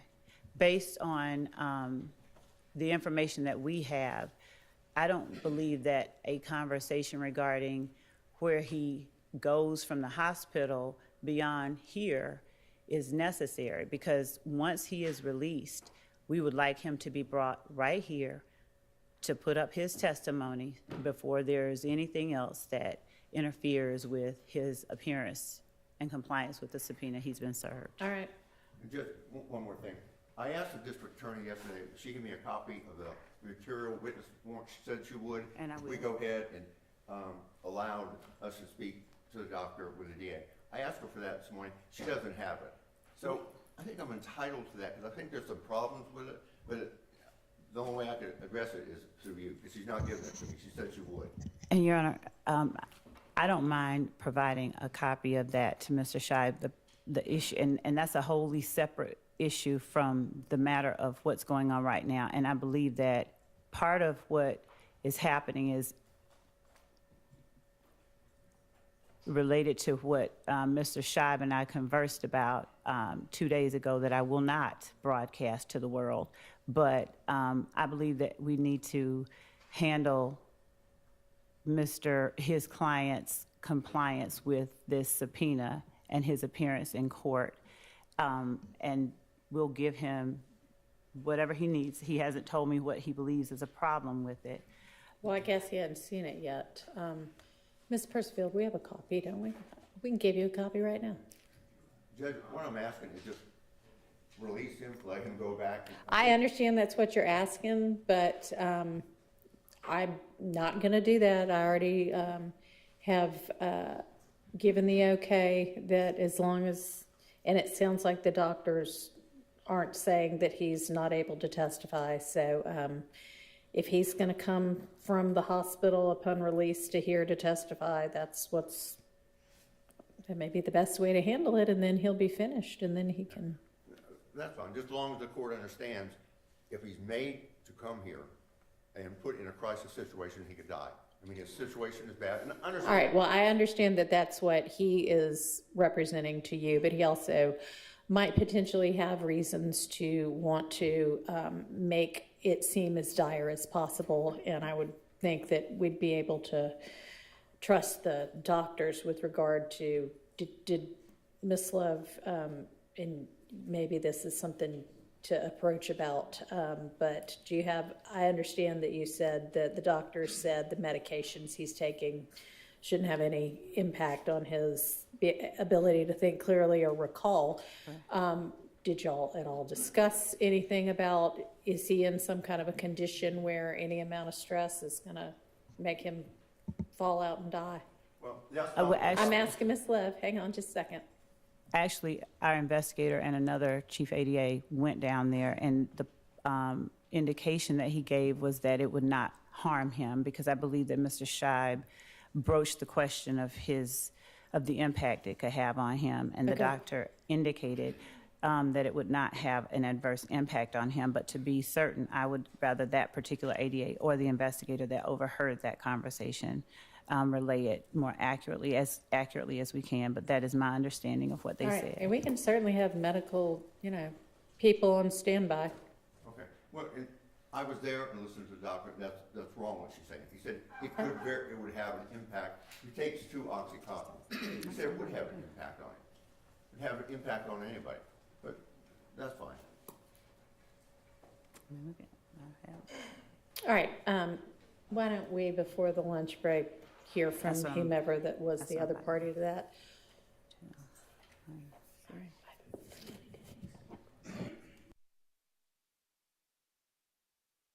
If you want to come get a copy of the Thank you.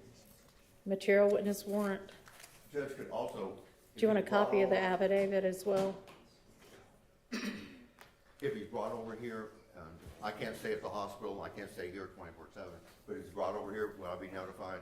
So I I can be with would him? certainly expect that you would be notified as soon as the state knows anything about it. Okay, the state's gonna notify me? Yeah, we would not, yes, we would not have him, I'm not going to deal with him, Zachary, without Mr. Scheib. So yes, that's a yes, right? As long as That we're is a clear. yes. Okay, Thank you. all right, you're welcome. Okay, you have your next witness ready? Yes, Your Honor.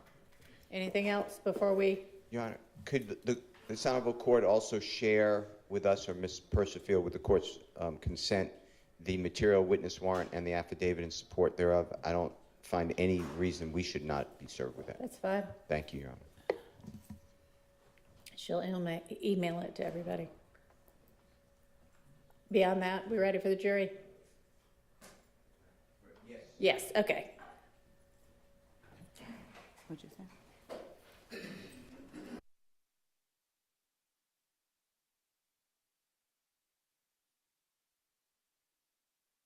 Chief ADA before lunch? Yeah, just when we break for lunch, that'll be great. Morning. I'll just tell him that.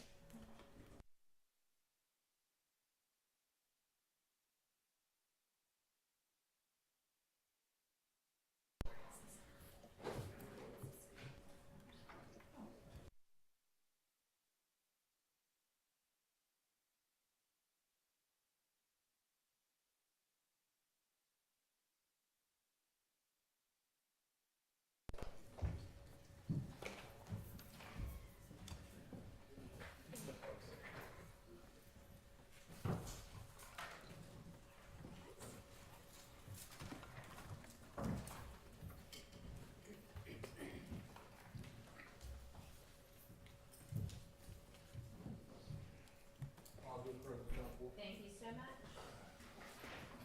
Your Honor, the state calls Lieutenant A. Leduc to the stand. Lieutenant A. Leduc, L-E-D-U-C, to the stand. Raise your right hand. You swear affirm testimony will be the truth, whole truth, nothing but the truth? I do. Please spell the first and last name for the court now. First name is Allison, A-L-L-I-S-O-N. Last name Leduc, L-E-D-U-C.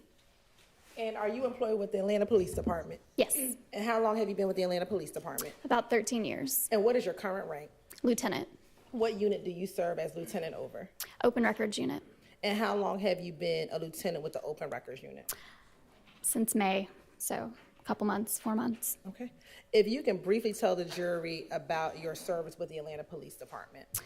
Yes, when I came out of the academy, I was an officer and I worked in Zone 3, which is southeast, a little bit of southwest Atlanta. I was on the street for about 4 years. I then worked in the burglary unit in Zone 3 in the same area. After that, I made investigator, worked in Zone 3, and then I moved to Special Victims Unit, worked there for about 1.5 years, made sergeant, worked in Zone 2, which is the Buckhead area. While I was a sergeant, I also went back to Special Victims Unit for about 2 years, and then I made lieutenant December 2022, worked in Zone 2 again, and then I just got moved to Open Records Unit in May of this year. Now, I want to focus your time as when you worked in the Zone 3 area. First, as a patrol officer. As a patrol officer, did some of your job duties include responding to 911 calls? Yes. Traffic enforcement? Yes. Writing police reports? Yes. And doing directed patrols? Yes. Is there anything else that you did while you were a patrol officer within Zone 3? I also worked crime suppression unit as well, which is a proactive unit.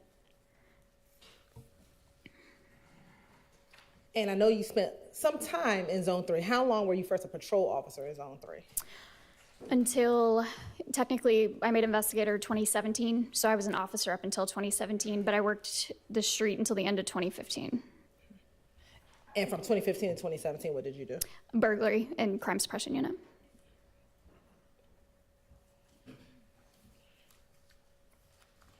Now, when you were a patrol officer in Zone 3, what shift did you work? Evening watch. And what was the evening watch time frame? 2 to 10 or 3 to 11 is the shift hours. And did you work that shift the entire time you were a patrol officer with Zone 3? Yes. As a patrol officer, did you have a specific beat that you worked? Initially, no, but I was assigned a beat probably about 1.5 years out in the zone. And that was 304's beat, which would be Zone 3 for the 3, and 4 is the beat area. And how long did you work that 304 beat? Probably about 2 years. If you can briefly describe for the jury what areas encompassed in that 304 beat. Yes. So you're looking at the southeast side, old Turner Field area, which is now GSU Stadium, goes down to University Avenue. So that area, Summerhill area, Haygood, Hank Aaron area. You're on permission to approach? You may. And I've given to Defense Counsel a PowerPoint that includes the next upcoming exhibit, Your Honor. I'm going to show you what's been marked as State's Exhibit 86GG. Do you recognize State's Exhibit 86GG? Yes. And how do you recognize 86GG? That was the main area of 304's beat. Okay. And is that a map containing that area of 304's beat? Yes.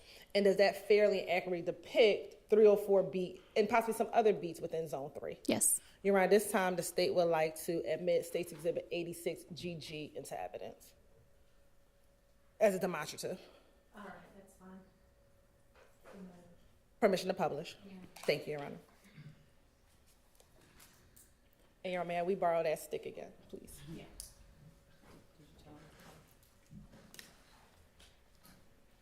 And permission for Lieutenant LeDuc to step down? She may. Lieutenant LeDuc, if you could just indicate with the stick that area that you said was the 304 beat when you were working the zone back in 2014, 2015. Yes. So pretty much all encompassing up to the north side of Atlanta Avenue, down Hill Street, anything to the, what's that, north, south, east side of Hill Street would be Zone 6, and part of this area down here would be 305 speed. And I'm going to ask you about some other streets within the 304 beat. You talked about, I believe, did you say Haygood? Yes. Atlanta Avenue, so that would be a part of 304's beat? Yes. And Van Ira, that's also part of 304's beat? Yes. And then Farrington, that's also part of 304's beat? Yes. All right, thank you so much.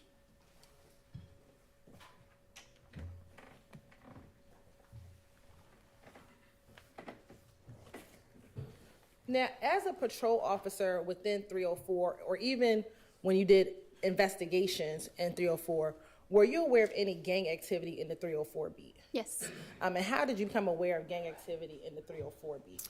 Just sharing throughout the department from our gangs investigators. If they ever came to roll calls, they would share information, but also just from interacting with citizens that lived in that area. Okay. And was there any particular gang that operated in that 304 beat? Yes, I recall ABG, Atlanta Blood Gang. Were there any others? In that area, specifically for 304, that's the only one that I recall occupying that space. And are you familiar with a location at 12 Atlanta Avenue? Yes. How are you familiar with that location? It's a convenience store. Right. And was there any known gang activity that would occur around that particular location?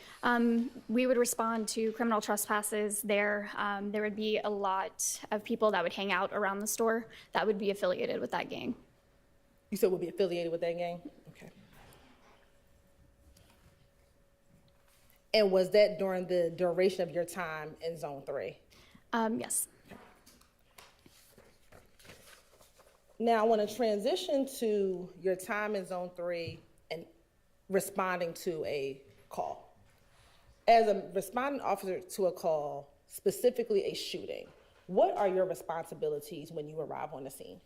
Arriving on scene, you're going to try to make the scene safe for yourself and anybody else that's there.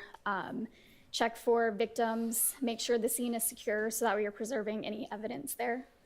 And walking through the crime scene, find out what evidence you have there, making sure you speak to any witnesses that are at the location as well. Okay, and you said something about trying to make the scene safe. What does that mean? Well, one, making sure there's no longer a threat at the scene, but securing the scene so that way you have your crime scene located in one area where nobody can cross into that area. And how do you secure a crime scene? You can set up crime tape, you can position patrol vehicles, have officers set up wherever the tape is or the vehicles are. And as a patrol officer, do you sometimes serve as a lead investigator, for lack of a better term, when you respond to shootings? Yes, sir, primary officer. And when you become the primary officer on the scene, what are some of your job duties and responsibilities? Speak to the victims, speak to witnesses. You will be also doing the report as well, directing the person that responds from our ID unit who does our crime scene processing, directing them as to where evidence is, what they need to process on scene. I want to direct your attention to January 26, 2015. Did you have the occasion to respond to 1007 Hill Street in Atlanta, Georgia? Yes. And is that in Fulton County? Yes. And as a part of your preparation, have I asked you to look at what day of the week that was? Yes. And what day of the week was that? Monday. And when you responded, did you respond to a house, an apartment, or something else? It was like a townhouse or a duplex, so there was an A and a B unit at that location. And initially, which duplex letter or number did you respond to? A.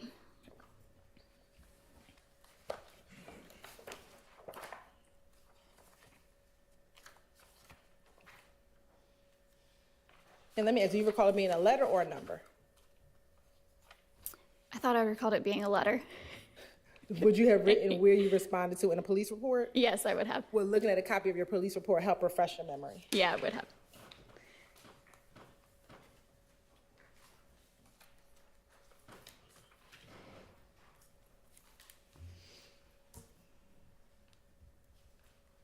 I'm going to show you what's been marked as identification purposes, and this is her police report, as States Exhibit 87GG. And once your memory is, if that refreshes your memory, just look up and let me know without reading it.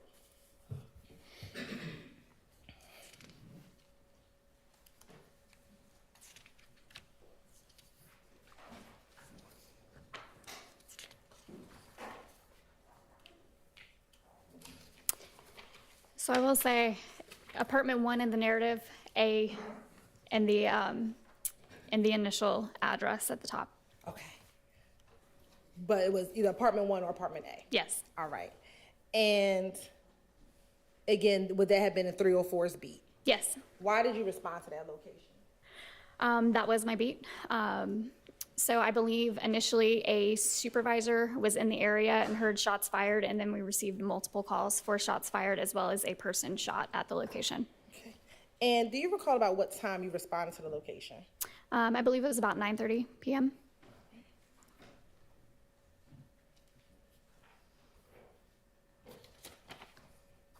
And when you arrived, I know you just said that there was a sergeant who heard shots fired.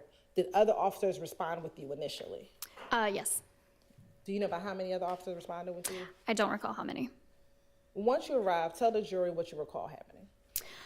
When we arrived to the scene, it was myself and other officers as well as a sergeant.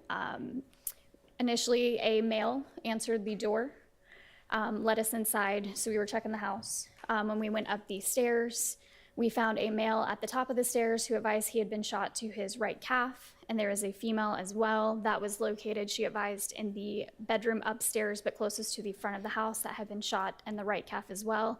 They both advised that they had been laying in bed together. There was also two other females, I believe, that were located in a room in the rear upstairs of the house as well. We also located multiple shell casings in the street. So we're going to go back over some of that just slightly. So when you opened the door, a male answered the door. Yes. Do you recall the name of that individual? Can I check my report? Well, looking at a copy of your report, help refresh your memory? Yes. Yes. A Mr. Marcus Battle. And without telling me his full date of birth, what year was he born? 89. Right. And when he opened the door, did he advise where he was in the house at the time of the shooting? He advised he was located in a rear room at the top of the stairs. Do you recall sitting here today how many bedrooms were in that home? I don't recall exactly how many. Now, once you interact with Mr. Battle, what did you do next? That was when we made contact with a Mr. Hunter Elston, who was at the top of the stairs. And without giving me his full date of birth, what year was Mr. Elston born? 63. And I think you said that you were able to speak with him. Yes. All right. And when you first saw him, he was shot. Yeah, he advised he had been shot to the right calf. Did you see any injury to him? I most likely did. I don't recall exactly. Right. At this moment, do you remember in? I'm so sorry. My apologies. Make sure let me turn it off now.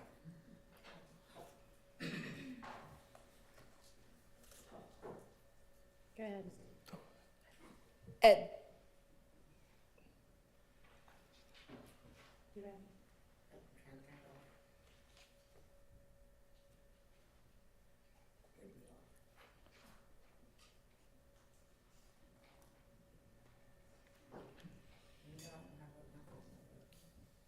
it always happens like that.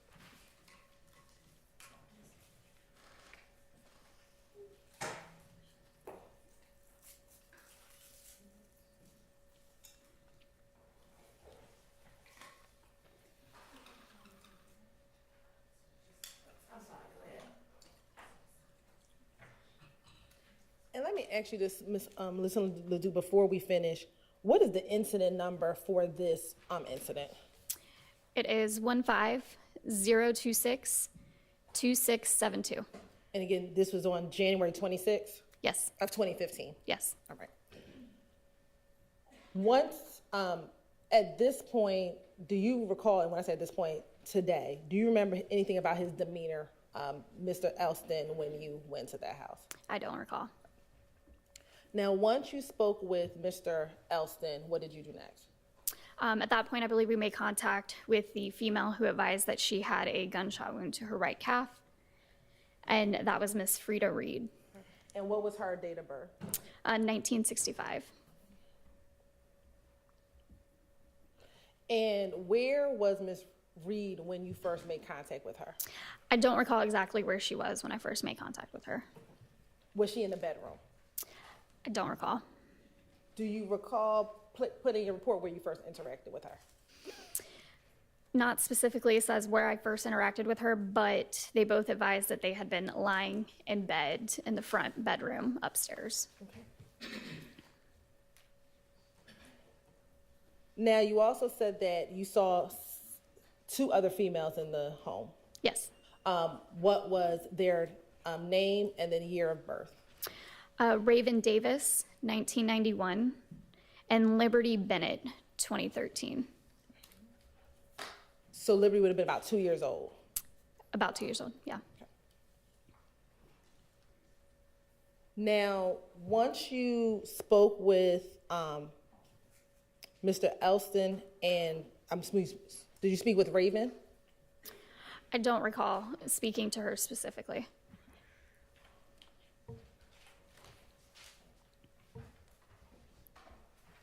And you saw Miss Bennett inside of the home, Miss Reed inside of the home, correct? Free to read. Yes, when I first made contact with her, it would have been inside the home. Okay.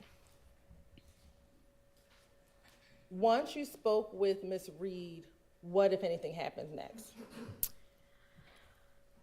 After speaking to her and getting statements, we most likely started processing the crime scene at that point, seeing where there was damages inside of the house, any shell casings, ensuring that they received medical attention as well, checking for any witnesses that might have seen, heard anything that had just occurred. And you talked about getting medical services. Did Grady arrive on scene? Yes, Grady and fire responded to the scene. And was Mr. Elston and Miss Reed transported to the hospital? Yes, they were.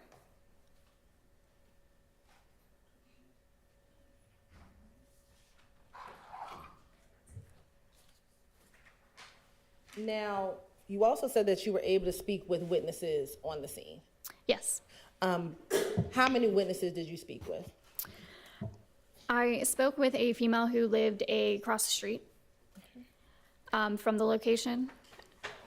And what time did you arrive? About 9:30. Okay. And do you recall in minutes approximately how long after you may have arrived on scene did you interact with this witness who lived across the street? I don't recall the exact amount of time it would have taken to actually interact with her, but after speaking with the victims, going through crime scene and actually speaking to her, it could have been about 20-25 minutes. Let me ask, would a CAD report contain any information regarding any witnesses that you may have spoken to on the scene? Possibly. Possibly. Will looking at a copy of the CAD report from this incident maybe help you refresh your memory as to timing of when you may have spoken to her? You're on permission to approach?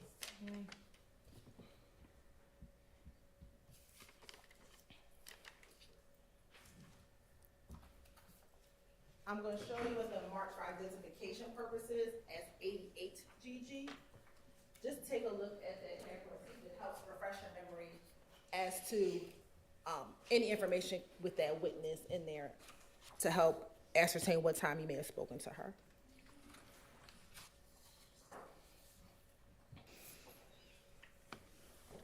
So between about 9:54 and about 10 p.m., I see the names and date of births of the victims and the witness information in here. So that could have been possibly when we were checking their information on the computer in the patrol vehicle at that time. So that would have put a time frame in about speaking to her, getting her information, sitting down in the car would have been about 20 to 30 minutes. And you arrived at about 9:30. Right. Would you have gotten her information to run before or after you spoke to her? Most likely talking to her, I would have gotten her name, date of birth, asked if she had identification, and then after speaking to her, I typically would have went back to my vehicle and ran her information on the computer. And approximately what time did you run her information? From this CAD report, with all their info in like this, it looks like about 10 p.m. And in speaking with this witness, was she able to provide you any information about that night and about... Objection, Your Honor, calls for hearsay. You're right. Yes. State's response would be a present sense impression, given that she spoke with her within 20 minutes or so of the police arriving on scene. That's not how I understood the testimony. and I don't believe the foundation has been laid. Why don't you see if you can lay a foundation for that? Okay, so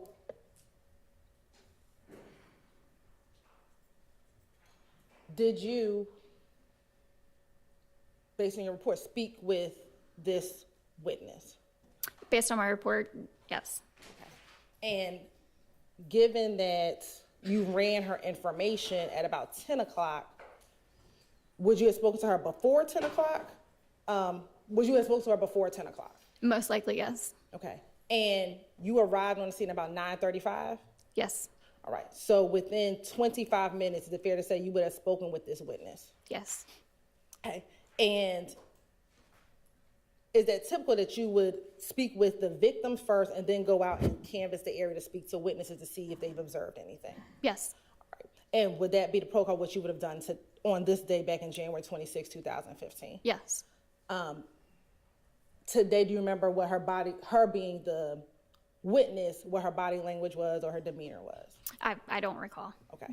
But was she able to provide you information of what she saw and heard on the nights when you all responded? Yes, she advised. Don't tell me yet. Oh, sorry. Was she able to provide you information about what she heard and what she saw that night? Yes. And was that within 20 minutes of you responding to a shots fired call? Yes. Your Honor, this time the state. There's been conflicting testimony now, and we're leading and saying 20 minutes, and that's not, I don't understand that to be the testimony. And furthermore, the question is that I don't think we've gotten an answer to is, yes, there was an initial interaction, but that doesn't answer the question of when the interview, or whatever we want to call it, takes place. Your Honor, So I'd also object on the grounds of confrontation clause. Your Honor, I believe the testimony is I would have spoken to her prior to 10 o'clock, which is when she put the information in the system, and she arrived at 9:30, approximately 9:30. So between 9:30 and 10 o'clock is roughly 30 minutes, and she would have spoken to her before 10 o'clock. Well, So again, I don't know why we keep talking about 20 minutes. She initially said she spoke with her But between let's 20 and... hear that from the witness. Okay. About how long do you think you were on scene before you met with or spoke with the witness on the scene? With giving a timeline of how that incident was and how we would typically speak to victims and how we would typically look at evidence and make sure everybody gets medical attention, I would say on that scene, it could have been about 20 to 25 minutes. I'm gonna sustain the objection. Okay. Was she able to provide you without saying what she said, was she able to provide you information regarding the incident? Yes. Okay. After you spoke with the witness, what, if anything, did you do next? After speaking with the witness, then it would have come down to processing the crime scene at that point and locating damages or directing ID whenever they arrived on scene to where shell casings were or damages were at that point. And do you recall who the crime scene tech was that you had come out to that scene? From my report, it was ID Unit 7320, Sanders. Okay. And had you had an opportunity to look at some of the pictures that were taken back on January 26, 2015? Yes. And in looking at those pictures, did that fairly accurately depict the scene as you recall it from January 26, 2015? Yes. Your Honor, permission to approach? Nay.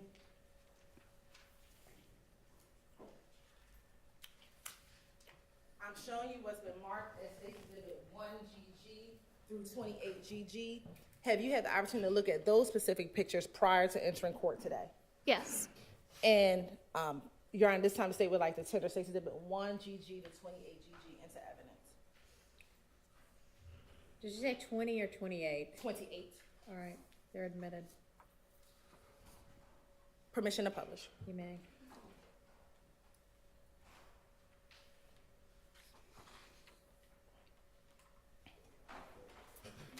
Looking at State's Exhibit 1GG, what are we looking at State's Exhibit 1GG? Incident location, the residence that it occurred at. And do you recall if it was the left or the right home? Looking at the picture, left side. Okay. And going to 2 Gigi. Now, you said to the left, is that the one where it appears that the door is open beyond the burglar door, the other door is open? Yes. Okay. And looking to the other door, which is closed, do you see anything that you would determine as defects on the door that's to the right?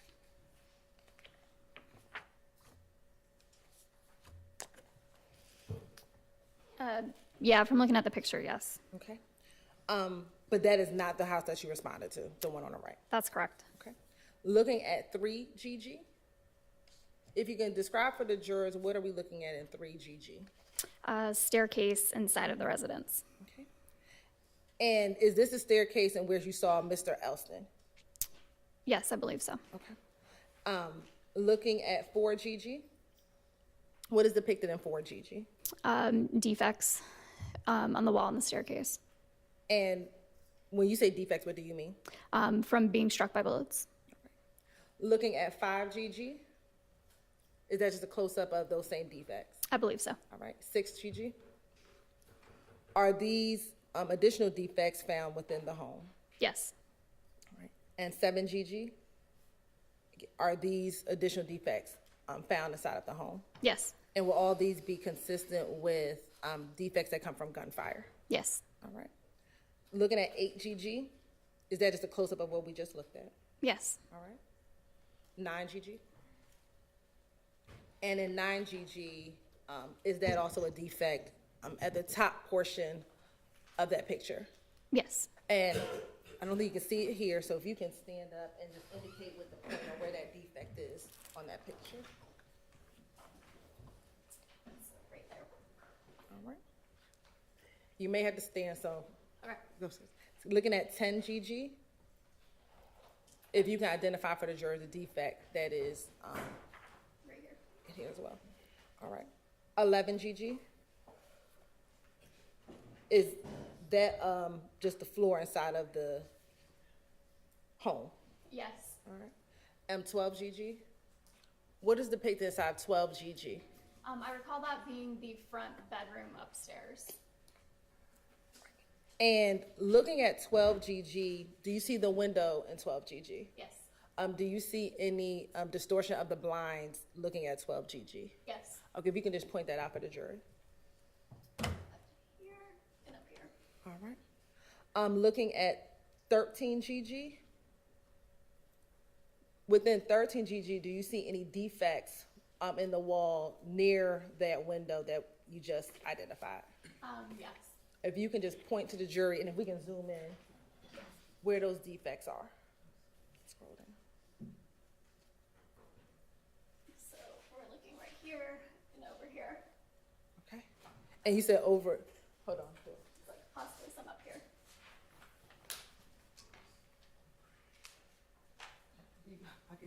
I know. I got it. All right, is this one, I'm sorry, tell me where to point. Yes, that appears to be one up there. Okay, any others? Yeah, and possibly over there to your right side. Here? Yes. Okay. We can go to the next, is that 15 Gigi? Or 14 Gigi? Do we see any defects here? Yes. And where is it? Ceiling above the fan. Is that right here? Yes. All right, now 15 Gigi? Do we see any additional defects? Yes, I think that's just a close-up of the one we previously, yes. All right. 16 Gigi? Now what's being depicted in 16 Gigi? Where one of the victims was lying in bed. Okay. And 17 Gigi? Is that a close-up of that same area? Yes. Are you able to tell the jury what this reddish brown stain could be inside of this picture? Yes, possibly blood. All right. Looking at 18 Gigi, any defects within 18 Gigi? Yes. Where would that defect be? To the right of the picture frames, bottom, above that, top right, above the picture frames in the middle, and then possibly some to your right above this mirror. All right. Looking at 19 Gigi, is that just a close-up of the one we just identified? Yes, close up. 20 Gigi, Are those just close up of the other ones we just identified? Yes. 21 GG? Is that just, do we see any defects within 21 GG? Possibly right there, but that looks like some kind of close-up, Okay. not 100%. All right. 22 GG? What are we looking at 22 GG? Bathroom. And in 23 GG? Do we see any defects within 23 GG? Yes, above the clock. Is that right here? Yes. Next, 24 GG? Is that just a close-up? Close-up, yes. All right. 25? Do we see any defects? Yes, in the mirror. Is that right here? Yes. And then 26 GG? Close-up. Close-up. 27 GG? Would those be considered defects as well? Yes. And 28 GG? Same? Yes. 29, and I believe that's it. Thank you. And will all those defects be consistent with defects that come from gunfire? Yes.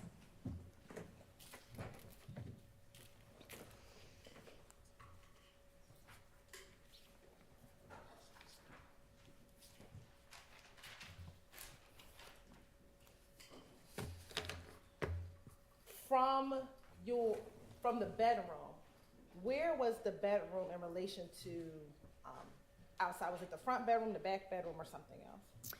It was the front bedroom. And so would that be the bedroom that be facing the street? Yes.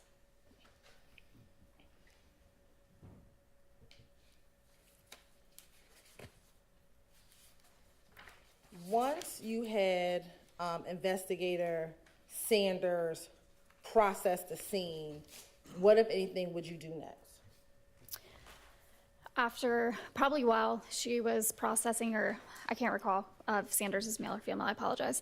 While processing, I would most likely walk them through the scene to advise what needs to be collected, what's evidence, what's not. Walk them through, also fill out, they have paperwork that we have to fill out as well. And that's what I'd be doing while they'd be processing. Now, all the individuals who resided or who was at the home that day, do you know they lived at that location? I can't recall if they definitely lived there, but they were there that night. Were you able to get phone numbers and addresses for those individuals? Can I check my report? Yes.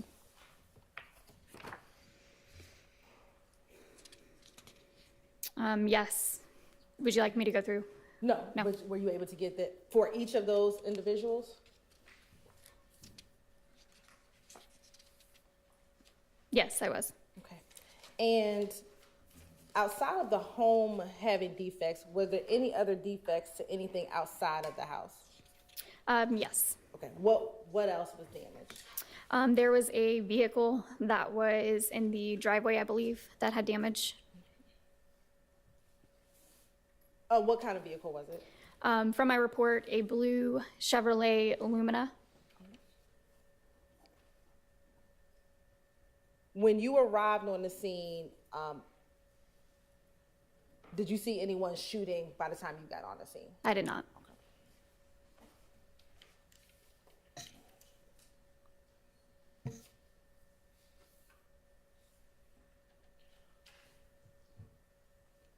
Do you know how soon after you arrived to a scene that the incident number would be generated?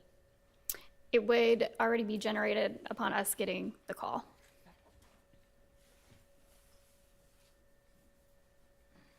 On that evening, do you know if you responded to any other scenes that, well, you're a responding officer, so you would have.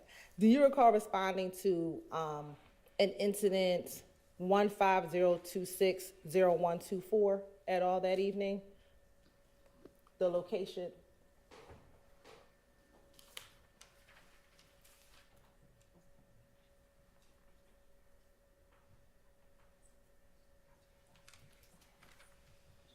Did you ever have to respond to I-7585 at University that evening or that morning? I don't recall. I wouldn't have responded in the morning because I worked evenings.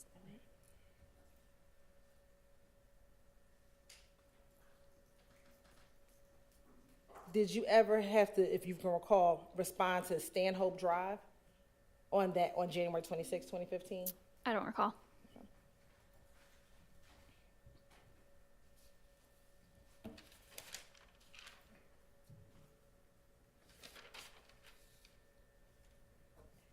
And again, this shooting was at 9:30 in the evening, correct? Yes. All right. Course indulgence for one moment.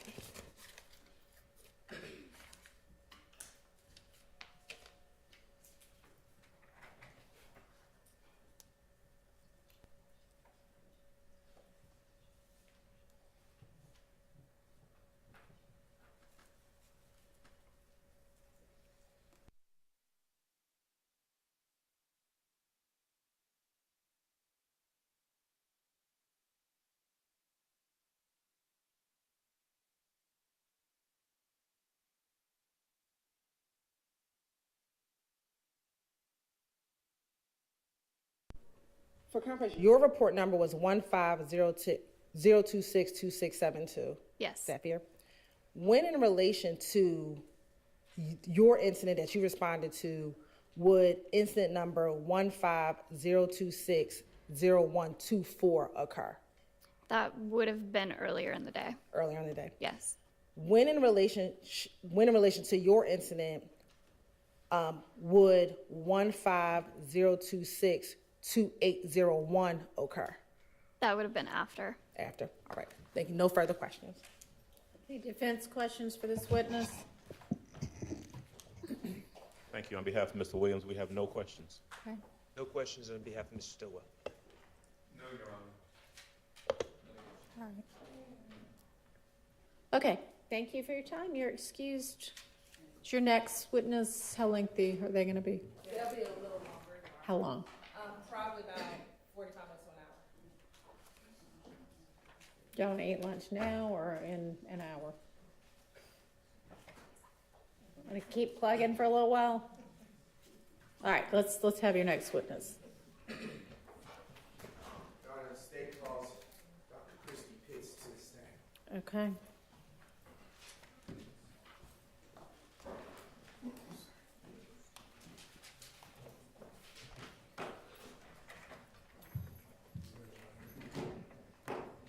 Swear affirm testimony you give the truth, the whole truth, nothing but the truth. Yes.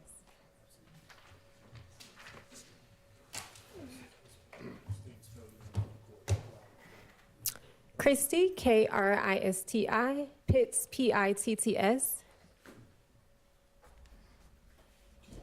All right. Okay. Good morning. I heard you spell your name. Has your name changed in any time recently? It has. Okay. What did your name used to be? Christy Sanders. Okay. And when did it become Pitts? I was born a Pitts. I went back to my maiden name. Okay. All right. And was it Sanders in or around or about 2015? Yes. Okay. Are you employed? Yes. What do you currently do? I am a full-time professor at Purdue University Global. And how long have you been working in that capacity?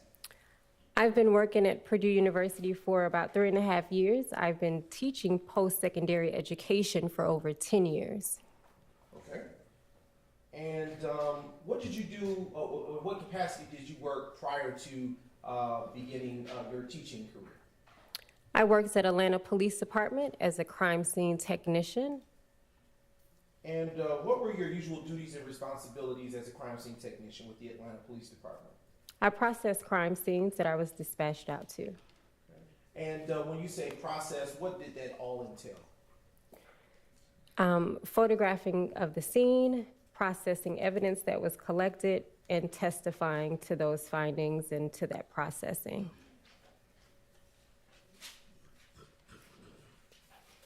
And how long were you employed with the Atlanta Police Department?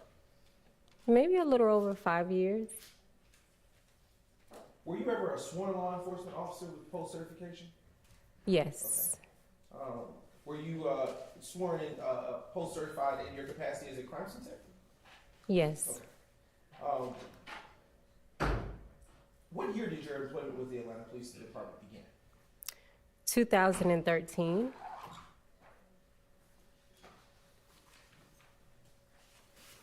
All right, I'm going to turn your attention to the date of January 26, 2015. Do you recall working on Monday, January 26, 2015, Dr. Pitts? Yes. Can Can you tell the ladies and gentlemen of the jury what you remember about working on that day? I remember being dispatched out to a number of crime scenes that day. Do you recall one of those crime scenes being 1007 Hill Street, Southeast Atlanta, Georgia? Yes. Okay. And in what county is that location situated? If I recall, it's in Fulton County. And can you tell the ladies and gentlemen of the jury what is located at that address? Is it a house, a business, or?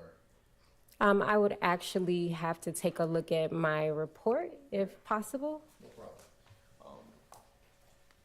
Now approaching the witness with what has been pre-marked, Your Honor, as State's Exhibit 90GG, and it has already been previously served to discovery. Right.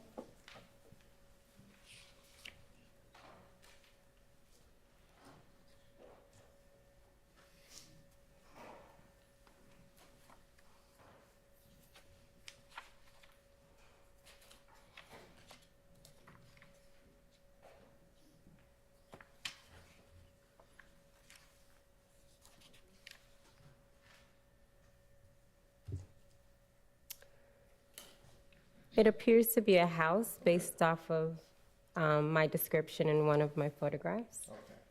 So can you tell the ladies and gentlemen of the jury what you recall about being dispatched to that location in that call? Do you know what kind of call it was? According to my crime scene report, it was an aggravated assault / battery.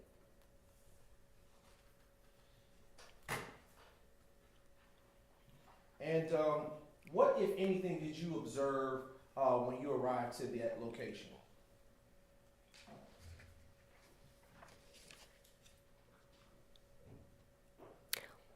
What did I observe? Did you, what did you see? Did you see anything on the ground? Did you see any people? What did you see? I would probably have to look at photographs to be able to determine that. Okay. I am going to approach the witness with what has been pre-marked in State's Exhibits 30, golf through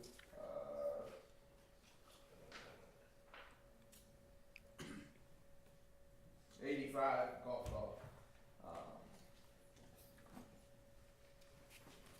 And when you've had a chance to look at those, I mean, have you, let me ask you this question, Dr. Pitts. Have you previously had an opportunity to review those exhibits that have been placed before you before coming to court? Yes. And what are those exhibits that have been placed before you? These are photographs that I have taken of this crime scene. And I'm also going to put before you what has already been previously admitted into evidence as State's Exhibits 1 golf, 2, 28 golf. And I'm going to put these over here so they can remain separate.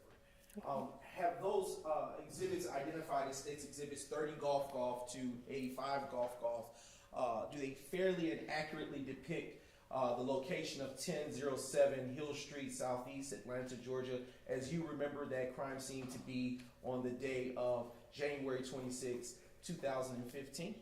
Yes. Have they been changed in any way? They don't appear to be. Okay. Your Honor, at this time, I now move to admit State's Exhibits 30 golf, 2, 85 golf into evidence and request permission to publish at the appropriate time. They're admitted, you may. If you will take a moment to refresh your recollection using those photos about what you may or may have not seen and look back up at me when you have had such an opportunity to do so.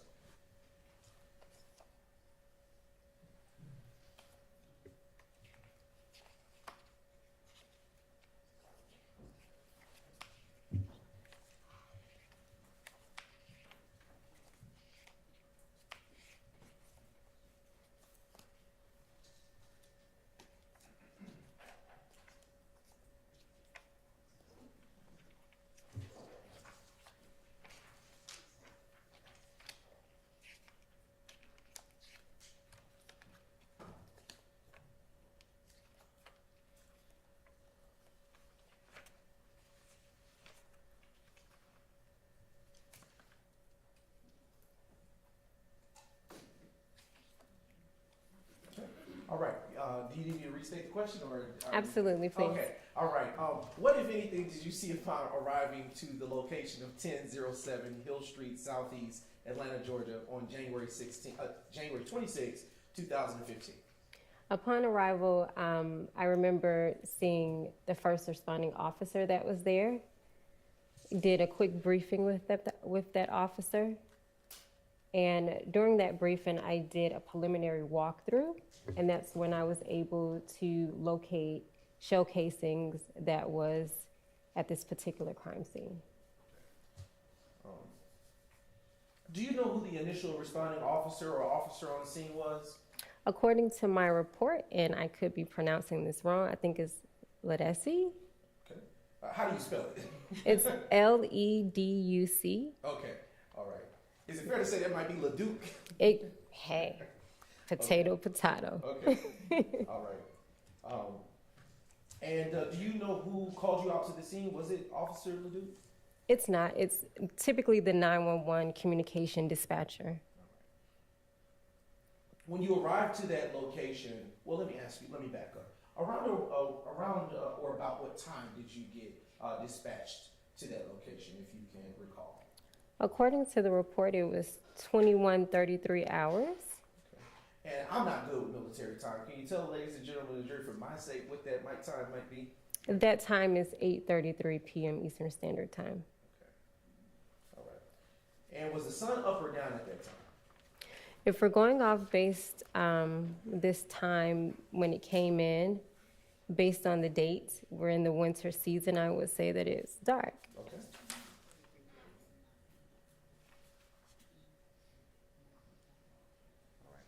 All right. I'm not good with math, but how would you, if you said 21:30?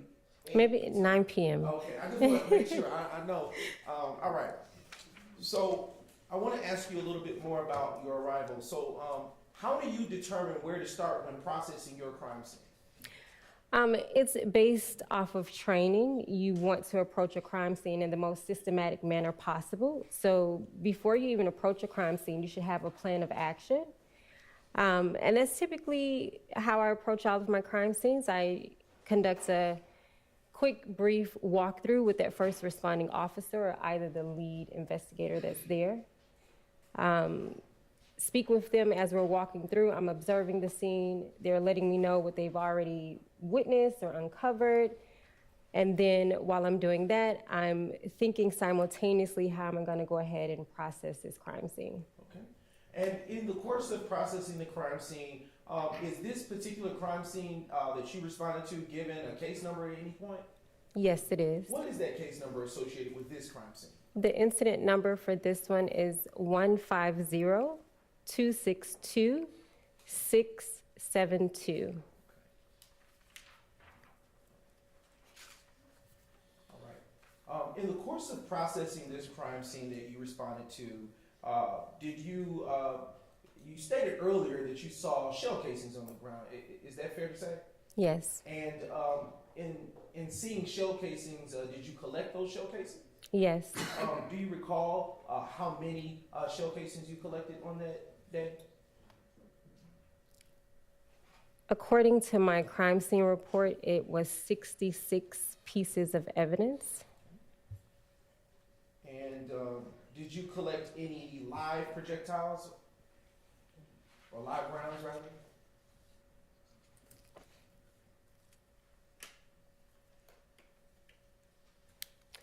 No, I collected 65 shell casings and 1 projectile.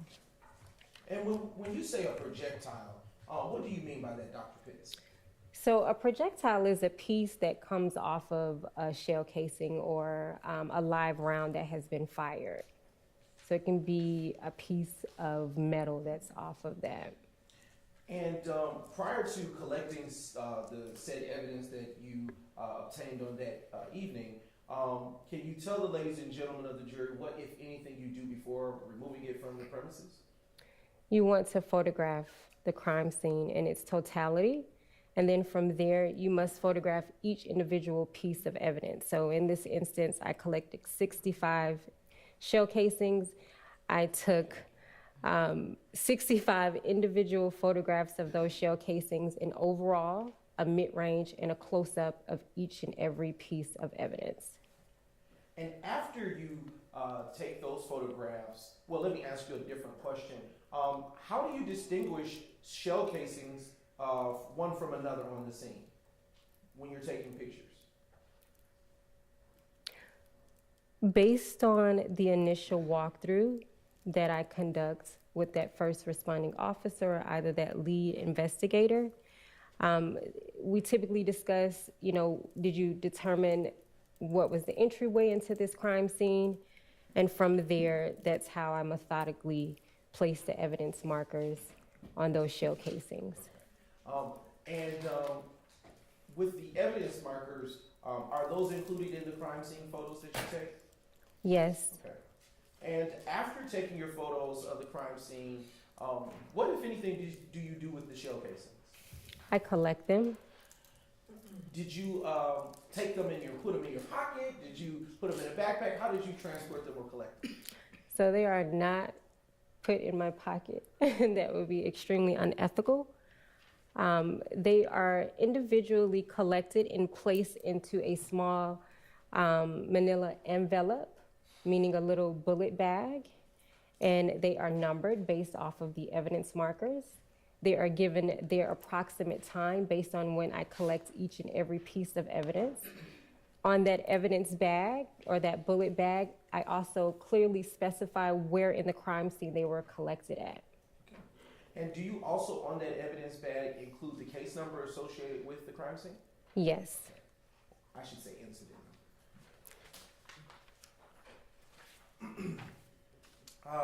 I am now going to publish a select set, Your Honor, of crime scene photos that have been previously admitted, subject to the court's rulings, starting with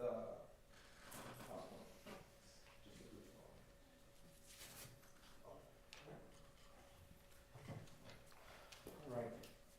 Dr. Pitts, you can utilize the screen in front of you to track with the presentation of evidence. Excuse me. Now showing you what has been previously admitted as State's Exhibit 30 Golf. Dr. Pitts, are those little yellow things on the ground the placards that you were describing earlier? Yes. And would those little placards that are on this photo be next to the shell casings that you saw outside of the residence? Yes. And are those the same shell casings that you described as collecting from the crime scene and putting into small bullet bags or, small bullet bags? Yes. Okay. Now transitioning to the next State's Exhibit, which is State's Exhibit 31 Golf. Is this a different angle of additional shell casings that you took photos of on that same street? It appears to be from a different angle of those same shell casings. Okay. Transitioning now to State's Exhibit 32 Golf. All right. Is this a different also angle of the street that contains some of the shell casings as you remember it to be? Yes. And that moisture on the street, was that there prior to your arrival, or do you remember that to be something that came as a result of the gun shots that rang out at the crime scene, if you recall? That was there prior to my arrival. Okay. Now showing you what has been previously admitted as State's Exhibit, the next State's Exhibit, which is 33 Golf. Do you recall this particular residence at the crime scene? Yes. And what do you know this residence to be? A house. Okay. Is that where the incident, is that the residence that is listed in, is that the residence that is listed in your crime scene record with the address? Yes. Now turning to the next State's Exhibit. This exhibit here showing evidence marker 1, which is State's Exhibit 34 Golf. Is this next to one of the shell casings that you collected? Yes. And is that one such shell casing that you also included in your report? Yes. Okay, turning to the next state's exhibit, which is State's Exhibit 35, Golf. Is this another such shell casing that you've recovered? Yes. All right, next exhibit. What about this exhibit, 36, Golf? This is another shell casing. All right. Turning to the next exhibit, with evidence marker 4. Is this another shell casing that you recovered? Yes. And do you recall or have any independent recollection of the caliber of the shell casings by any chance that you recovered that day?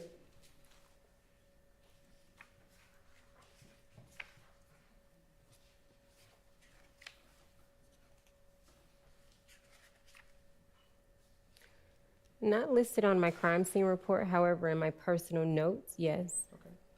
Would that help refresh your recollection? My personal notes, yes. Ma'am. I can. Yes. Oh, well, they're not with you? Okay. They are with, well, they're in the courtroom. We'll hold tight on that. Okay. Yes. I'll transition to the next state's exhibit. State's Exhibit 38, Golf. Did you collect this shell casing? Yes. Okay. Next exhibit. Evidence placard 6, which is on State's Exhibit 39, Golf. Is this another such separate shell casing from the one in the last photo? Yes. All right. And did you collect this one? Yes. And would you have included this shell casing in your crime scene record? Yes. Yes, ma'am. All right. Turning to State's Exhibit 40, Golf. What about this shell casing depicted in State's 40, Golf? Did you collect this? Yes. Objection, Your Honor, cumulative. These are separate photos, Judge. They're not the same. Overruled. All right. You can answer the question. Yes. All right. You may turn to the next state's exhibit, please. State's Exhibit 41, Golf. As to evidence marker 8, is this another shell casing that you recovered on that evening? Yes. State's Exhibit 42, Golf. Let me ask you this. I don't know if you were in here when Mr. Atkins was handling one of the other crime scene techs, and we had sort of a overview. Is there any way you could do it that way and just ask a broader question? Yes, I was just Thank you. for this ask. Turning to, if I may, Your Honor, reorient myself.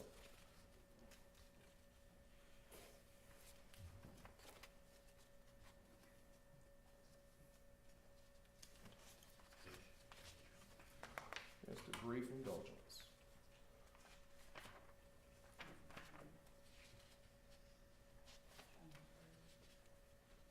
I want to turn your attention to State's Exhibit 30, Golf.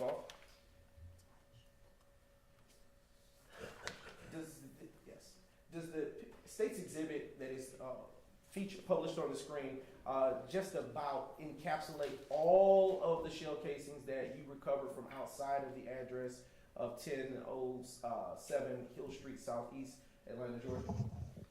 Yes, it appears to be.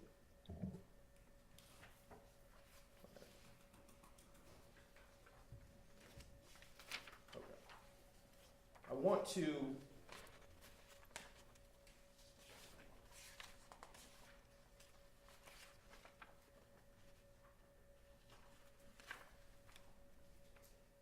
turn your attention to State's Exhibit 2GG.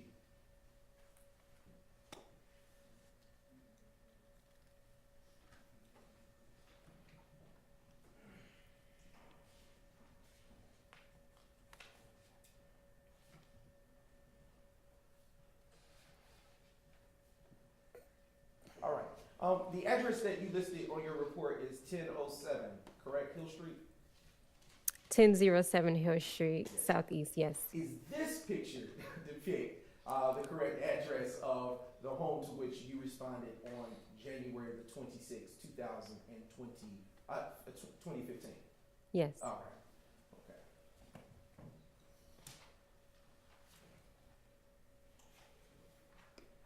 Do you know from your crime scene record or independent recollection how many different types of shell casings were recovered from the crime scene? From my crime scene report that I'm presently looking at, no, but from my personal notes from this crime scene, yes.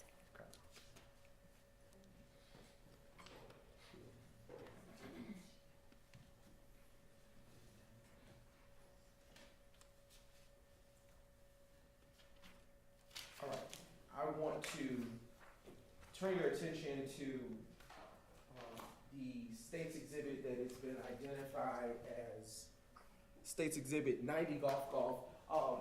What is, earlier was used to refresh your recollection, but what is that, in fact, before you? This is a crime scene record or a crime scene report. And why are such documents, well, how do you know what it is? I was trained on this. This is how I document each and every crime scene that I'm dispatched out to and each and every crime scene that I process. And is that particular crime scene record one that was drafted by yourself? Yes. Okay.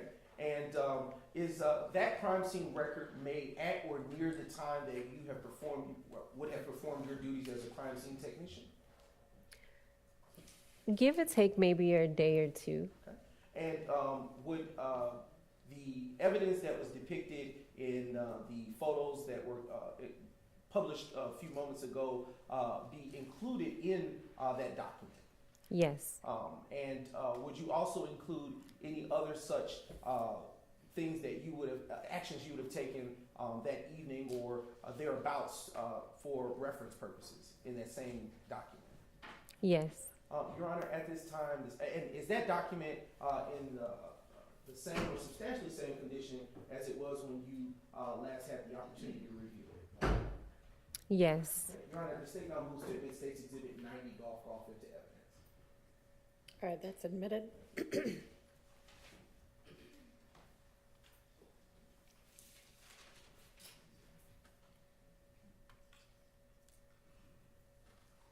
All right.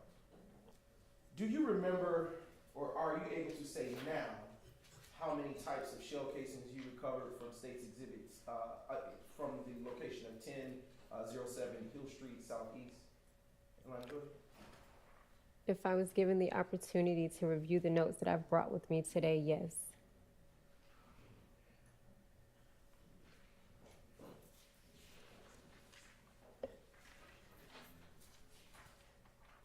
Your Honor? Excuse me. Mm-hmm. May I see clarification? Is Your Honor, can we have that speaking testimony and approach if it's going to be commentary? I'm not. I don't know. I can't tell what you're saying. Can we? I don't want to put anything in front of the jury unless it's an objection. Can we approach this? I'm wondering the notes. Are we speaking of her report, or are there separate notes? Sounds like they're notes separate from the report. Is that correct? Yes. That would be my understanding of that. Yes, Your Honor. Could the defense be provided a copy of those notes? Do y'all have the notes? I brought. They are with the witness. We would have to take a moment to. They're independent, but we can't get those. Well, we Okay. don't have them. We'd like to see them, please. Okay, I don't, have y'all seen them before? Nobody's seen them before. They've been with the witness. So, is the question just gonna be to refresh her recollection? It really would be. That's the only point for those notes now that she's mentioned. All right, I mean, y'all certainly can look at them if and when y'all cross-examine her. I think at this point, she's just gonna look at them to refresh recollection. Go ahead. Okay, thank you, Your Honor. I want to transition to. So is she not gonna look at them and refresh her Yes, they're recollection? currently in. Are they in the witness? No, they're here in my briefcase. Okay. Is just a brief note.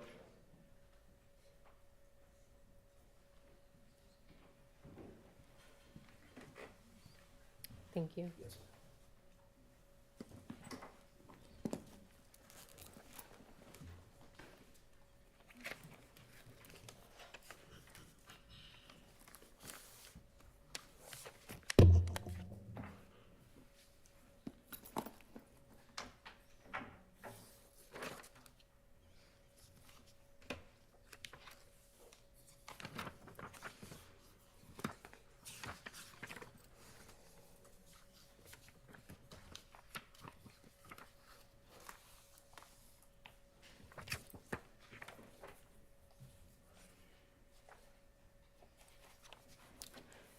So the listing of shell casings that breaks it down based off of the caliber, it's for a different incident date, but not for this particular address. Okay. All right. Excuse me. So I'm going to transition to the next set of questions. And I want to ask you, based on State's Exhibit, which we're going to get up for you, State's Exhibit 52, Golf, with the assistance of Ms. Knight.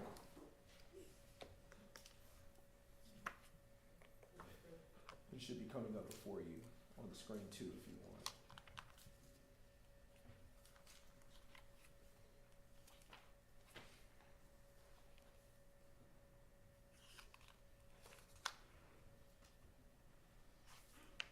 Okay. Based on the exhibit that's before you on the laptop, which is State's Exhibit 52, Golf, are you able to, based on your training and experience, say that there are at least 2 different types of shell casings that were recovered from? Sustained. How many shell casing types were recovered from the crime scene based on State's Exhibit 52, Golf? Based on this photograph, it appears to be 2. Are you able to say, just based on this, at least 2? Objection, Your Honor, ask an answer. Overruled. At least 2 based off of this photograph would be fair to say. Now I'm going to transition your attention to the date of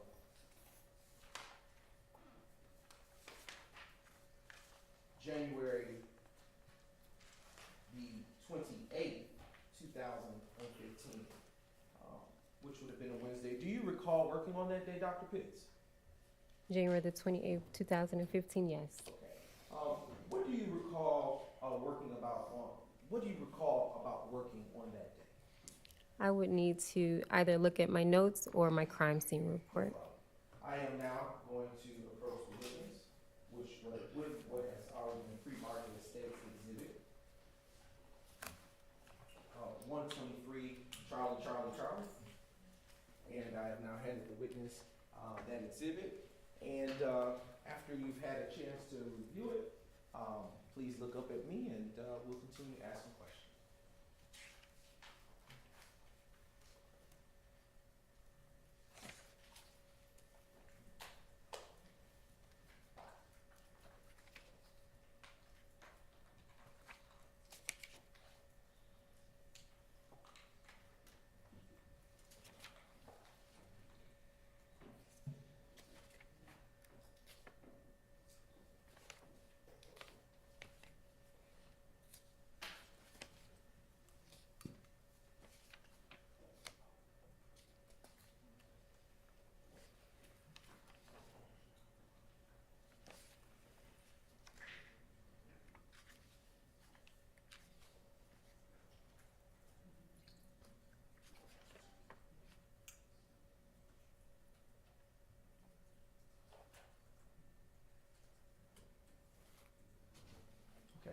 Has your memory been refreshed? I would say that's a fair assessment. Okay. All right. So, Dr. Pitts, what do you recall about working on Wednesday, January 28, 2015? I recall being called out to a damage to property at 2905 Springdale Road, Southwest. Okay. And in what county is that address located to your recollection? Fulton County. Okay. And based on your report, can you, or do you recall, let me ask, if that was a home or some other type of structure? Based off of my narrative, it appears to be, it is an apartment.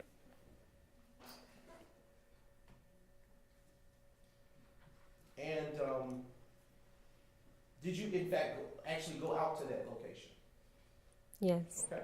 And what, if anything, did you observe upon arrival? I would have to see the photographs.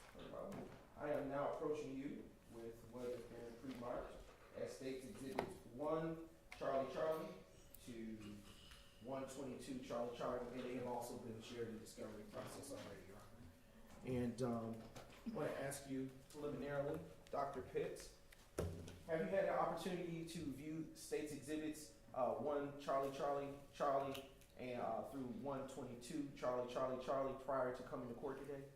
Yes. And Do you recognize those exhibits? Yes, And how do you know what those are? these are my photographs. Okay. And do those exhibits that are in front of you now, that have been previously identified, fairly and accurately depict the area that you responded to on January 28, 2015?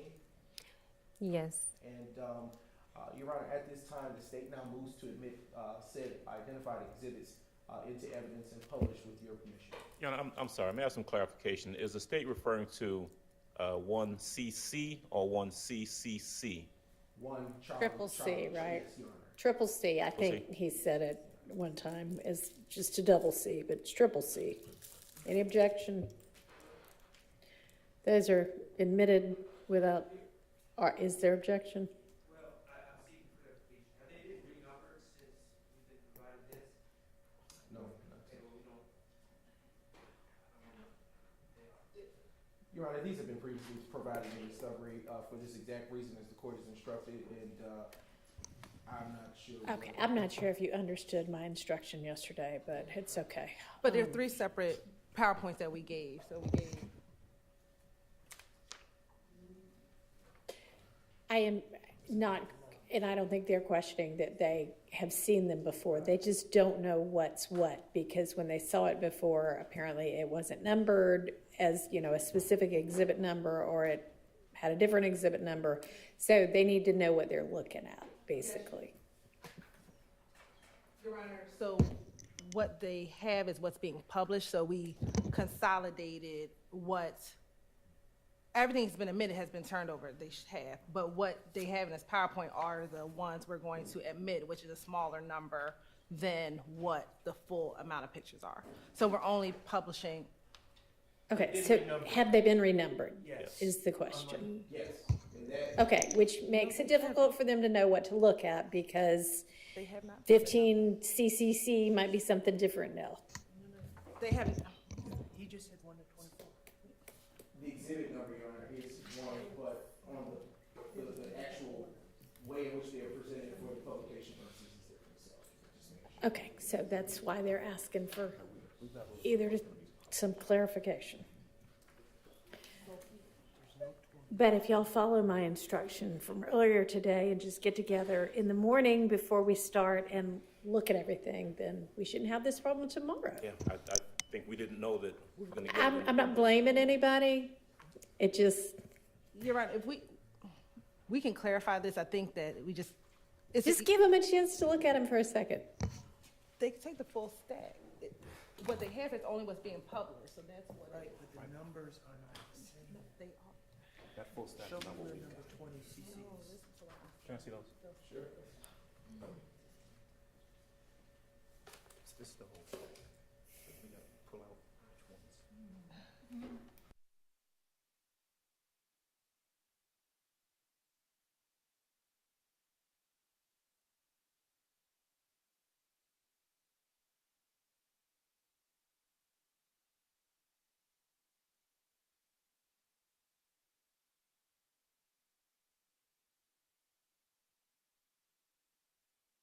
This stack to admit 122 of them, and I do not expect 122 of them to be published or anywhere near that. Correct, and these are all the pictures that were in the witness folder that we went over a few weeks ago. So that's what we're saying is that. no one's denying that. So They're just trying to figure out what's what.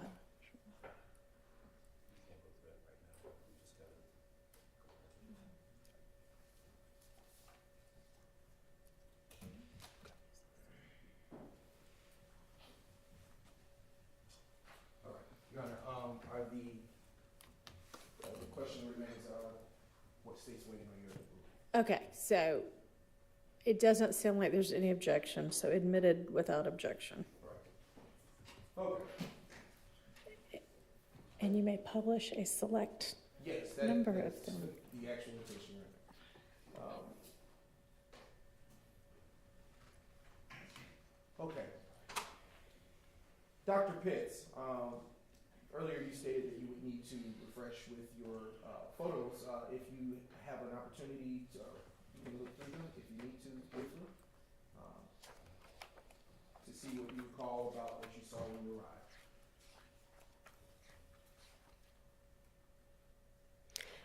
As I previously stated, based off of my crime scene report, I was dispatched out to a damaged property.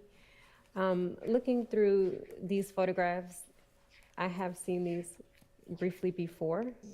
It does appear to be shell casings that were documented or photographed at this scene, as well as a vehicle, apartments, outside and inside, as well as defects inside of some of the apartment units. And do you recall who was the on-scene investigator upon your arrival, if any? According to my crime scene report, I was working with or speaking with Collins.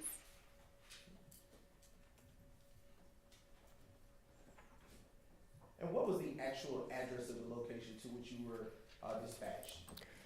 2905 Springdale Road, Southwest, Okay.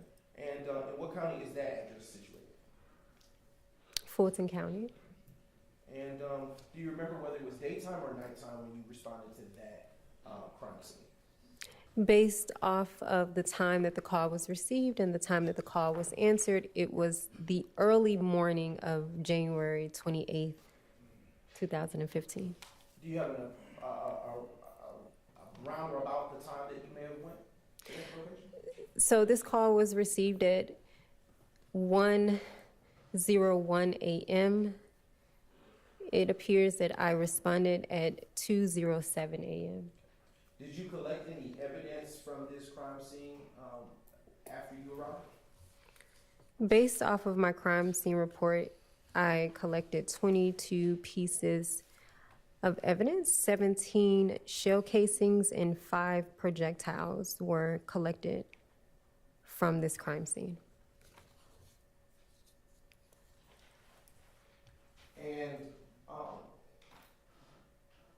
do you recall, based on your report, or do you recall off your independent recollection, which caliber they may have been? Let me see if this was.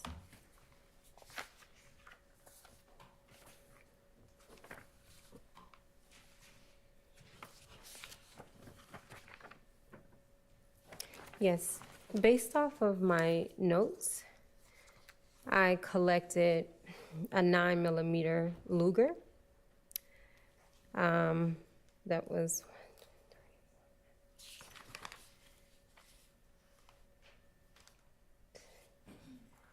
8 9mm Luger shell casings were collected. I also collected 40 Smith & Wesson RP, and it appears to be 7 of those shell casings that were collected. I also collected a PMC 9mm Luger. It appears to be 1 of those were collected. No, I stand corrected, sorry. 5 of those.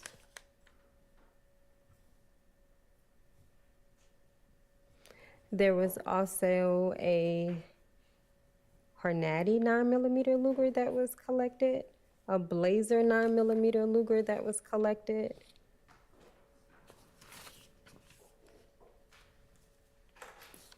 And those were all as it relates to the shell casings. The rest were projectile pieces. All right. And is there a case number associated with this particular call that you went out to, or an incident number associated with it that you responded to at the 2905 Springdale Road, Southwest Atlanta? Yes. Location? What is that case or incident number? 150-280-046.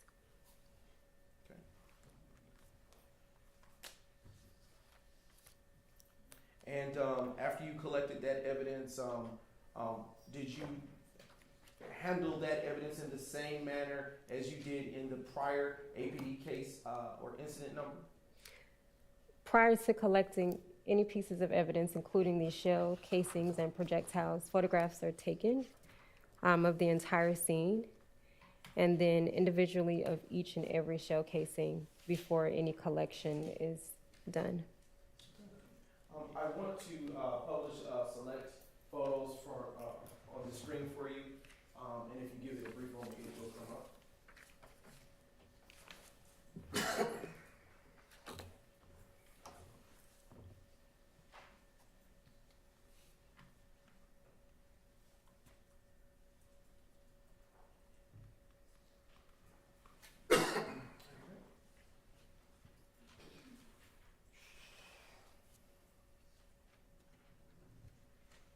And it is now showing, the screen is now showing States Exhibit 1, Triple C.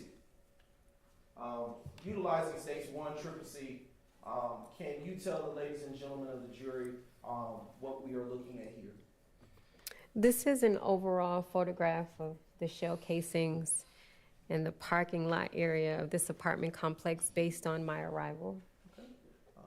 And now turning to the next States Exhibit, which is 5 Triple C. Is this another evidence? Thank you. Another evidence placard associated with one of the shell casings that you collected? Yes. And would there have been multiple placards of this type for the shell casings that were outside? Yes. All right. Turning your attention now to States Exhibit 22, Charlie, Charlie, Charlie. Dr. Pitts, why would you have taken a photograph of this vehicle? If I'm not mistaken, based on what I briefly recall, this car may have had some damage. Anytime a vehicle has been damaged or a part of a crime scene, you are to photograph the vehicle, all sides, all 4 sides. And that's what this photograph is showing, the backside of this vehicle. Okay. Turning your attention to States Exhibit 24, Charlie, Charlie, Charlie. Is this another angle of that view, of that same vehicle? This appears to be the passenger side of that vehicle. And do you see from this view any defects to this vehicle on this side of the vehicle? Not based on this photograph, no. Next States Exhibit, which is States Exhibit 25, Charlie, Charlie, Charlie. What about this exhibit? It appears to be some type of defect on the driver's side, but I would have to have that photograph zoomed in We can enlarge that. for an exact. Yep. All right. Utilizing the zoom feature, are you now able to see any such defects to this vehicle on this States Exhibit? Yes. And where do you see that defect? On the driver side back window. Okay. All right. Now turning your attention to States Exhibit 29, Charlie, Charlie. And do you see any defects in this photo here? No. Okay. We are now publishing for your viewing States Exhibit 30, Charlie, Charlie, Charlie. Dr. Pitts, why would you have taken a picture of the front entrance of this apartment unit? Anytime you're photographing a crime scene, you're supposed to tell a story. And this is another photograph of me showing or telling a story through photography. Okay. Next States Exhibit. 32 Charlie, Charlie, Charlie is published. And do you see any bullet defects here? Yes. How many? It appears to be 1. And are you ever able to recover any such projectiles that may have entered the home at such range or from distance? If a defect was in this building on the outside, no, we typically don't have a ladder that we would climb up for that. But if it penetrated through and it was now inside of that apartment unit, yes, I would cut the wall out and retrieve it with tweezers. Showing you States Exhibit 34, Charlie, Charlie, Charlie. Do you see a bullet defect here in this exhibit? Could you zoom in for me? Yes. Yes, it does appear to be a defect in the wall. Okay. Showing you States Exhibit 36, Charlie, Charlie, Charlie. And I'm going to zoom in. do you see in this room, separate from the last exhibit, a bullet defect? Yes. Turning to the next state's exhibit. And being published now as State's Exhibit 39, Charlie, Charlie, Charlie. Is this a separate unit from the first unit that you took pictures at featured in this particular State's Exhibit? Yes. And was this unit impacted by the gunfire that led to defects that may be there present? Yes. Okay. Showing you now State's Exhibit 40, Charlie, Charlie, Charlie. Okay. Featured in this photo, do you see any such defects as you were talking about on this unit? Are we able to zoom in some? Yes. It does appear to be a defect on the outside. Right. Turn your attention to State's State's Exhibit 42, Charlie, Charlie, Charlie.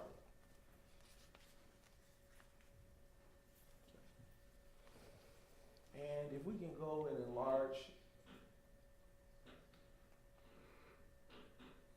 Dr. Pitts, why was this photo of any significance to you? It appears to be maybe some type of defect. Okay. If you could utilize the cursor to just beneath, thank you, go a little lower, right there. Do you see a defect there?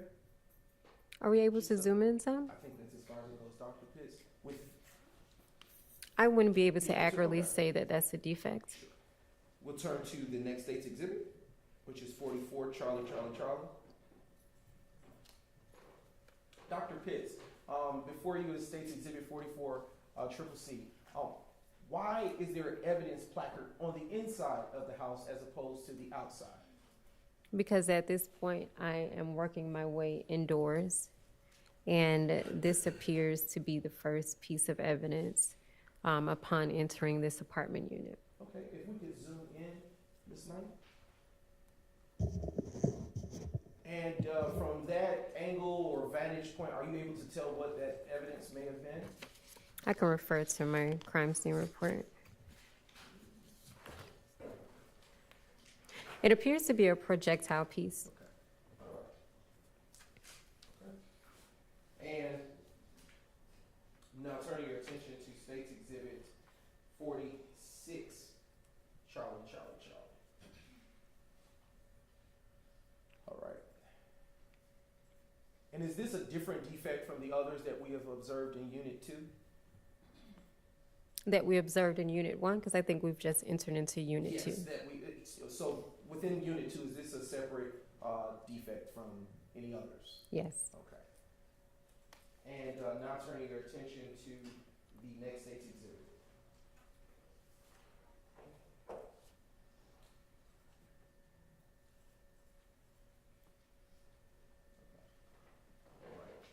All right. Utilizing State's Exhibit, this appears to be 48, Charlie, Charlie, Charlie. Do you see any defects in this particular photo? Yes. Okay, and is that also another such defect inside of Unit 2, Apartment 2? Yes, it appears to be. Turning your attention to the next State's Exhibit. We're just about done. State's Exhibit 50, Charlie, Charlie, Charlie. If we could zoom in, do you see anything by the light switch in this photo? Yes. What do you see by the light switch? It appears to be a defect in the wall. Turning your attention now to the next State's Exhibit, which is 55, Charlie, Charlie, Charlie. Do you see any defects here on this exhibit? Yes. Okay. Next exhibit, please. 57.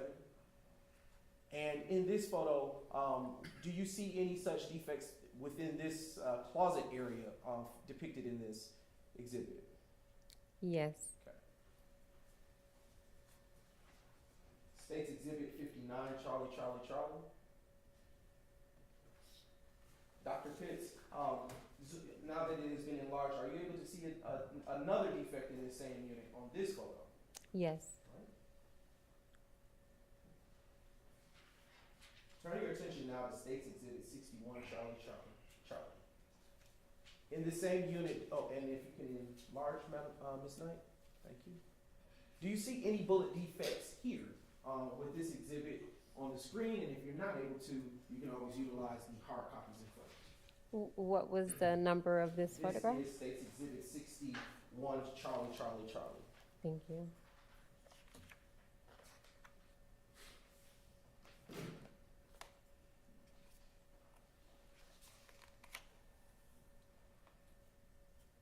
That didn't help either. It appears to be. Okay. All right. And I'm now directing your attention to the next set in photo. This set 63, Charlie, Charlie, Charlie. And utilizing this photo, do you see another bullet defect here in this apartment unit? Yes. And about, well, I'll ask that, say that question.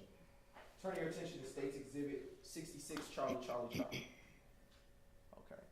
Is this a separate unit from the prior two that you have taken pictures in? Yes. Okay.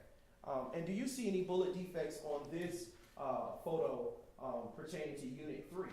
Yes. All right. Turning your attention to 67, Charlie, Charlie, Charlie.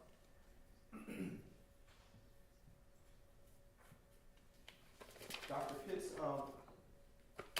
do you see any bullet defects in this photograph? And if yes. Yes, it does appear to be. And to the top right where the cursor is now pointed, do you see any more bullet defects? Yes. Okay, how many do you see? I see 3. And in total on this exhibit, how many do you see? I want to say 4. Okay. It could be on other parts. Would utilizing the hard copy of that exhibit in front of you make you confirm that? What was the number That's again? State's Exhibit 70, Charlie, Charlie. Excuse me, my apologies. That would be 67, Charlie, Charlie. 67. Yes.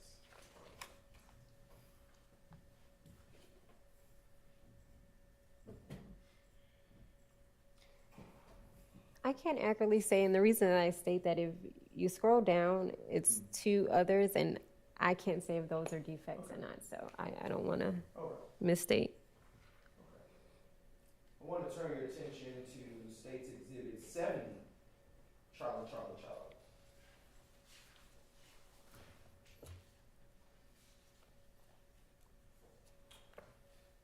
And utilizing this exhibit, Dr. Pitts, are you able to see any bullet defects that would have led you to take this photo of this part of the home? Yes. All right. Where do you see that up there about? I see one that's right under the window. Turning your attention now to 71, Charlie, Charlie, Charlie. All right. From what view of this unit are we looking at the door in States Charlie, 71, Charlie, Charlie, Charlie? It appears to be that I'm now inside of the unit and the front entry door is closed. Okay, and if we could zoom in a little bit on the door, Ms. Knight. Do you see the bullet defect that you took a notice of outside of the door when you took this photo? Yes. Okay. Turning your attention to 73, Triple C. Right. Dr. Pitts, are there any bullet defects in this photo which would have led you to take it? Yes, it appears to be Okay, one. Ms. Knight, if you could put the cursor, do you see where the cursor is? Yes. Does that appear to be a bullet defect to you? Yes. Publishing States Exhibit 75, Charlie, Charlie, Charlie. And in this photograph, where does it appear that you are now when you took it? Maybe in another room of this apartment unit. Is that a bed? Does that look like a bed to the left of the photograph? I can't accurately state that if that's a bed. Ms. Knight, if you could zoom in on the wall. Is that so? Okay. Utilizing this photo where the cursor is, if you can't see it through this photo, you can always refer to the hard copy in front of you. But do you see what appears to be a bullet defect? Yes.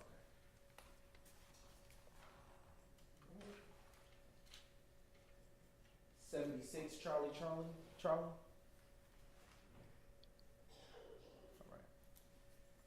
And if we, as far as you can, there we go. Do you see any bullet defects in this photo that you took further in the room? Yes, And how many do you see with your eye? I see 3.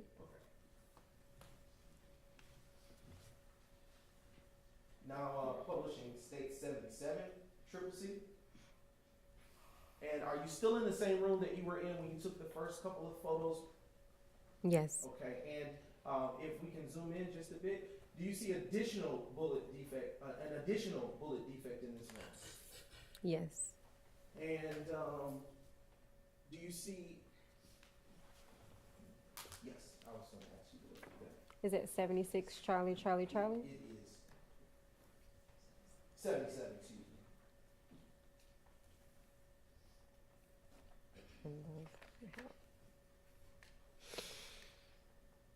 It appears to be 3. Okay, all right.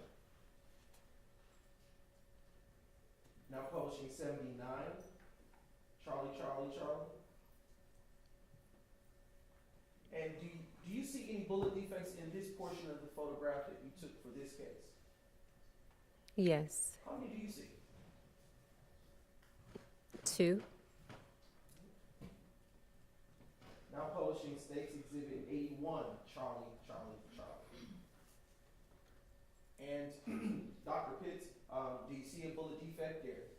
Yes, And is that window in the same room that you were in with the last photo that you took, to your recollection? it appears to be yes. All right, publishing 82, Charlie, Charlie, Charlie.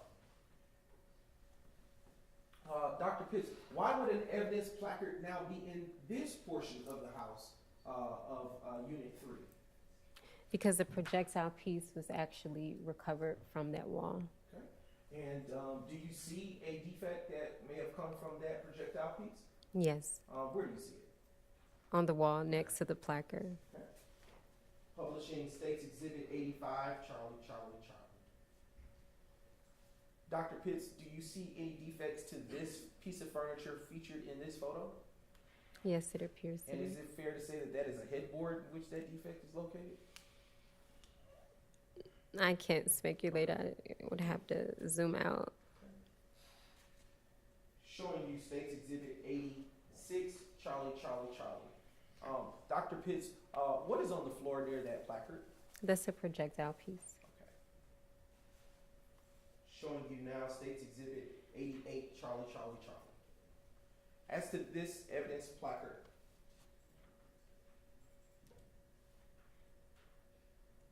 we're going to forego that. We're going to go to the next exhibit.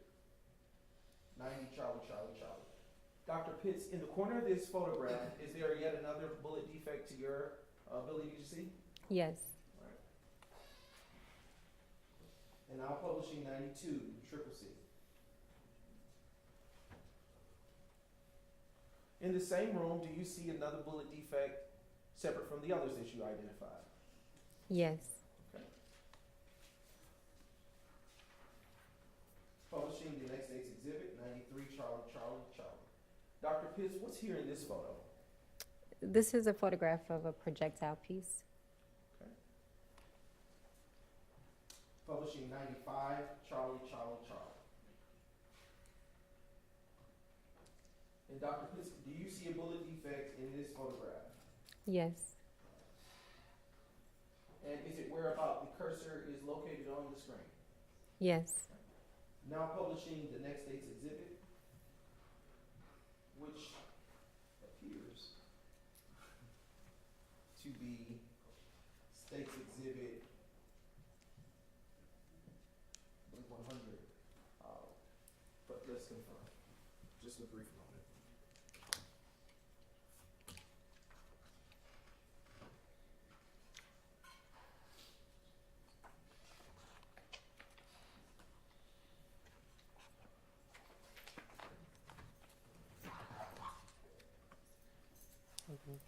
Okay, it's 98. Is this Yes. not that?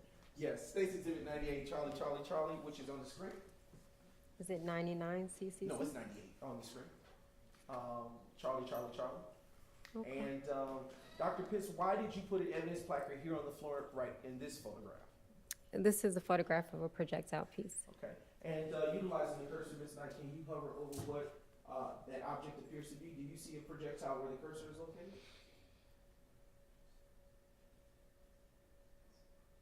Yes, it appears to be. Now posting the next State's Exhibit 101, Charlie, Charlie, Charlie. Excuse me. Dr. Pitts, what led you to take a photo here of this part of the room? Do you see any defects? Are we able to zoom in some? Yes. Maybe to the corner going up? Is that the closest we can get? It's the closest thing. And what was the number of that? That is State's Exhibit 101, Charlie, Charlie. And if not, I can put the next exhibit up.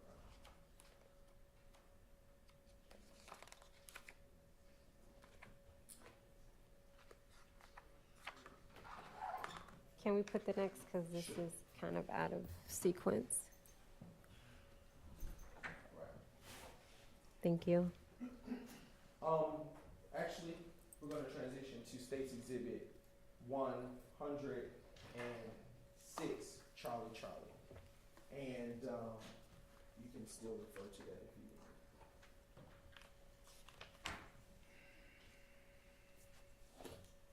That's not in order, so I'll stick to this. All right. Is this a separate unit from the first three that you took pictures of? Yes. All right. And was this unit also affected by the gunfire that occurred on that evening? Yes. Now publishing State's Exhibit 108, Charlie, Charlie, Charlie. Dr. Pitts, what drew you to take a picture of this portion above the Unit 4? It appears to be damage to the window and possible defects in this building. Publishing states the next exhibit, 109, Charlie, Charlie, Charlie. And zooming further in, do you see any other additional defects here in this exhibit that you didn't see in the last? Yes, it appears to be a defect to the right side of the window on the brick. Publishing states 110, Charlie, Charlie, Charlie. Is there damage or defects to this window in this photograph? The lower part, yes. Publishing states Exhibit 112, Triple C. All right. Zooming in. Yep. Dr. Pitts, do you see any defects in this photograph? Yes. And how many do you see with your eye? It appears to be 5. Or 6 if we're looking at the top right corner of the page or the photograph. Where the cursor is located. Correct. And now publishing states Exhibit 115, Charlie, Charlie, Charlie. Does this appear to you to be the interior angle of the exterior damage to the window that you were describing earlier? Yes.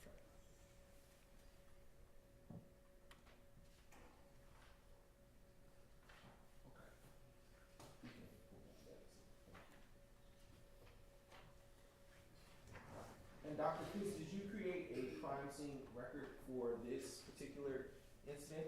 Yes. And do you recognize the crime scene record in this case, identified as State's Exhibit 123, Charlie, Charlie, Charlie? Yes. And how do you recognize it? It's the crime scene report that I generated. Okay. And does that crime scene report fairly and accurately, does that crime scene report or record, is it in the same or substantially same condition as it was when you authored it?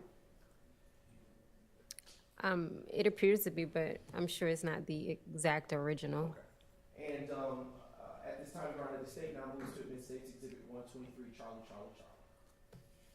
All right, it's submitted.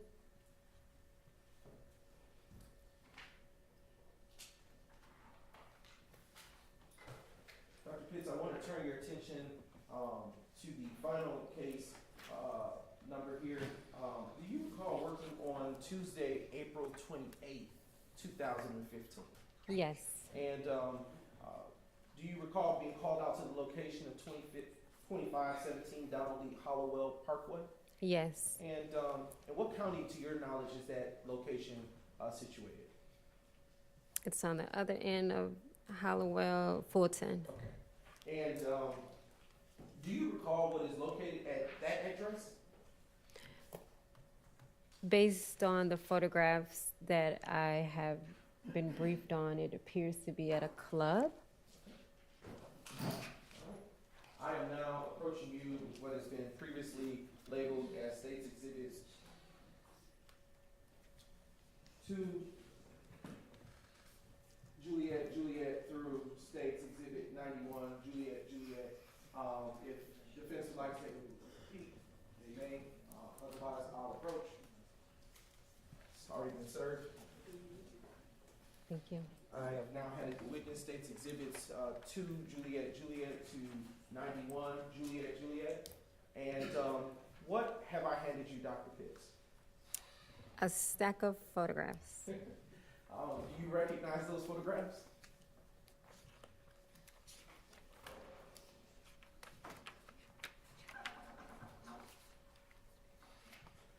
I should say, have you had an opportunity prior to coming to court today to review those? Yes. All right. And do those photographs that you have in front of you that have been previously identified fairly and accurately depict the area of 2517 Donald Lee Hollowell Parkway, Atlanta, Northwest, Atlanta, Georgia, as it was on the day that you responded to that crime scene location on April 28, 2015? Yes. All right. Your Honor, at this time, the state now moves to admit State's Exhibit 1, now moves to admit State's Exhibits 2, Juliet, Juliet, to 91, Juliet, Juliet. Those are admitted. 92, Juliet, Juliet, excuse me. Your Honor. 92 through 92? Yes, yes, Your Honor. 2 through 92. They're admitted. Okay, all right.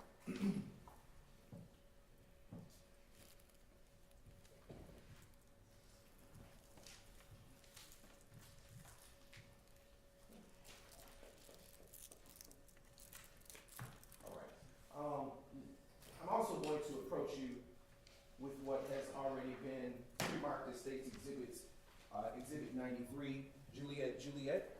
And Dr. Pitts, I will ask you, do you know what that is? Yes. And have you had a chance to, what is it? It's a crime scene report or And record. Does it pertain to the address of 22517 Donald Lee Hollowell Parkway, Northwest Atlanta, Georgia?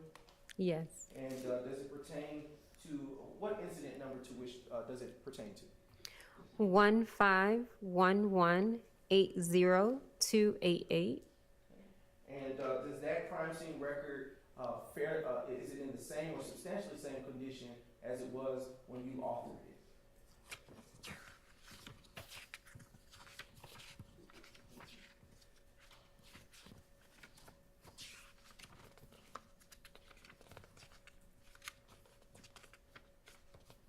Yes. Your Honor, I now move to admit State's Exhibit 93, Juliet, Juliet, into evidence. Admitted. What was the basis for the call that you were dispatched to at that location on April 28, 2015? I was dispatched out to a damage to private property.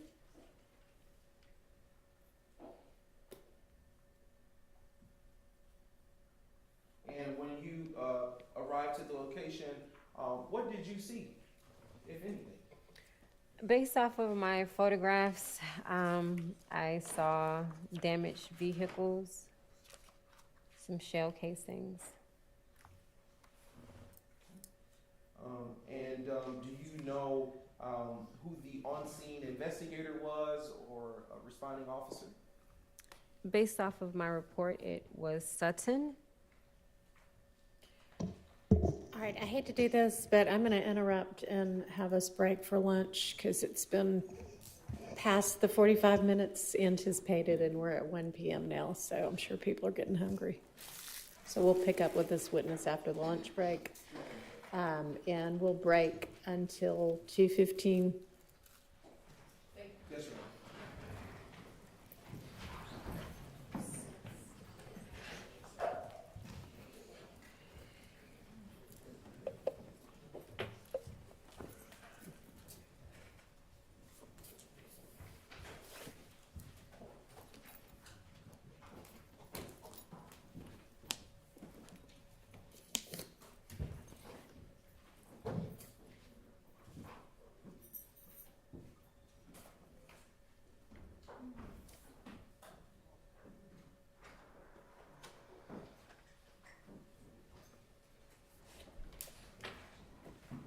Thank you. We'll see you back at 2:15.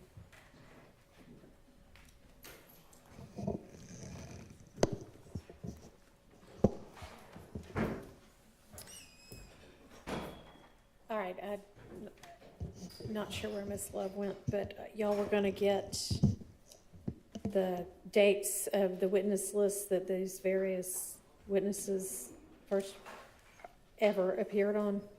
Have y'all been able to provide that to the defense yet?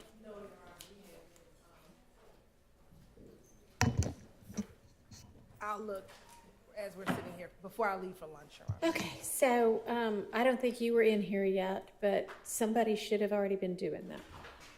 And in fact, y'all called a witness that we hadn't yet covered because you gave me one order that you were calling the witnesses in and then called them in a different order.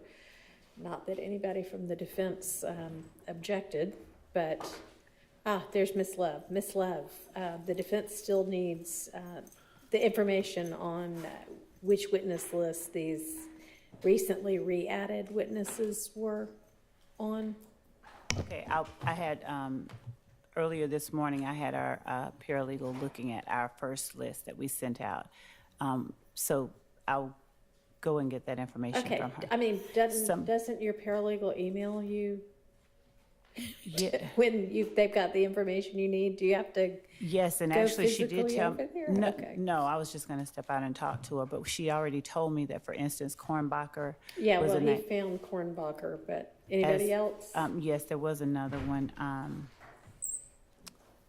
All right. I think at least 5 more that she found. I'll go and check. Is she outside right now? No, she's at the office. No, I stepped in because another matter came up. The court had asked me about Mr. Zachary, and I had the person there to Okay. address that. So Well, that's the maybe reason I somebody stepped else back could in. go get the information about the witnesses, or I'll just do send you it. have the ADA or investigator who got the information from the hospital? Yes, I do. Okay, let's deal with that. Would you ask?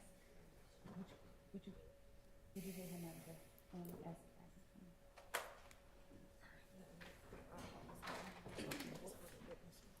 The ones that are.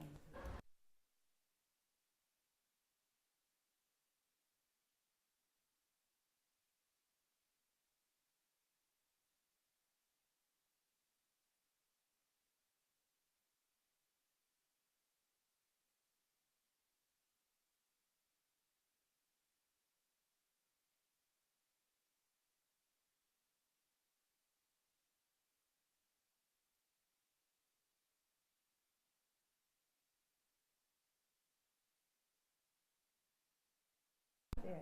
Oh, come on forward. Yes, here he is. That's right. Hey, I'm just, if you were the person who was present for the doctor's conversation yesterday, I am wondering if the doctor said anything about whether stress would adversely impact Mr. Zachary to the extent that the doctor had concerns about, a rapidly deteriorating medical condition. No, not at all. Okay. Was it discussed? It was discussed. It was even as far as discussed about his the medication that he was on. Mr. Schott actually specifically asked if the medication would affect his mental state or state of mind and his ability to understand. And the doctor said no. Okay. There's been no evidence of that. He said there was no evidence of that based on the medication he was on. Okay. Okay. And nothing about, he or she had no concerns about stress being able to? No. Okay. All right.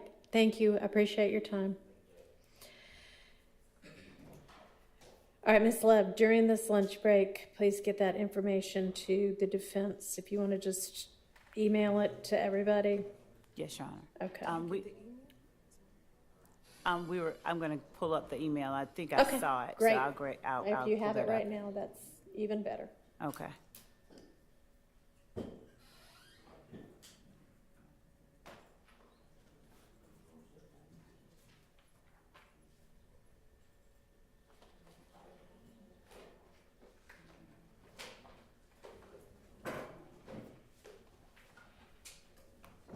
And Your Honor, what I was looking for was, what I'm gonna go get is the email that Mr. Steele sent us this morning at 7:30.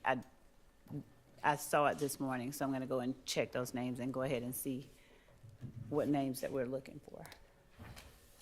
And by that, I mean, he specifically identified a chunk. Right, yes, at 7:30 this morning, so. Alrighty, well, Miss Love's leaving, so I'm not sure if Miss Love's coming back immediately or what's going on right now. I was just going to the room right outside to grab my computer. I wasn't leaving, I was just going to grab a computer. I mean, I guess, Y'all don't have the ability on your laptops to get your emails? yes, my laptop is outside the courtroom, right? Okay, all right, well, just get the information to the defense. Okay. Okay, so we're gonna take our lunch break.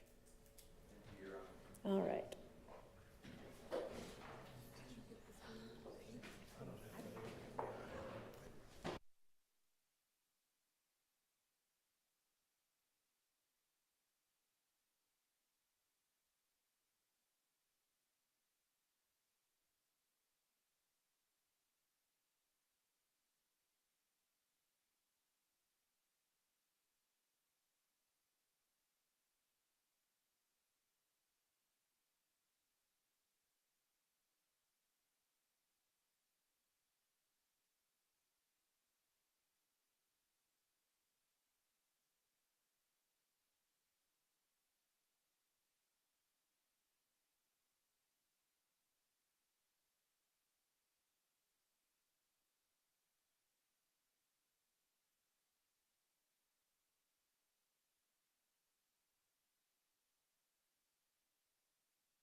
Sylvia in that courtroom crying. All day long she's making time. Notes in hand, she's got the plan. Comes home late, shines like a star. Yeah, she's here to break it down. Justice found without a frown. In our chat with hearts so true, Sylvia's magic comes right through. Feel it, baby, feel the light. Soulful notes on the inside. Sylvia's truth makes us sway. All night long we groove and play. She's the queen with a golden touch. In her words we trust so much. Courtroom battles fade away. She brings the light end of day.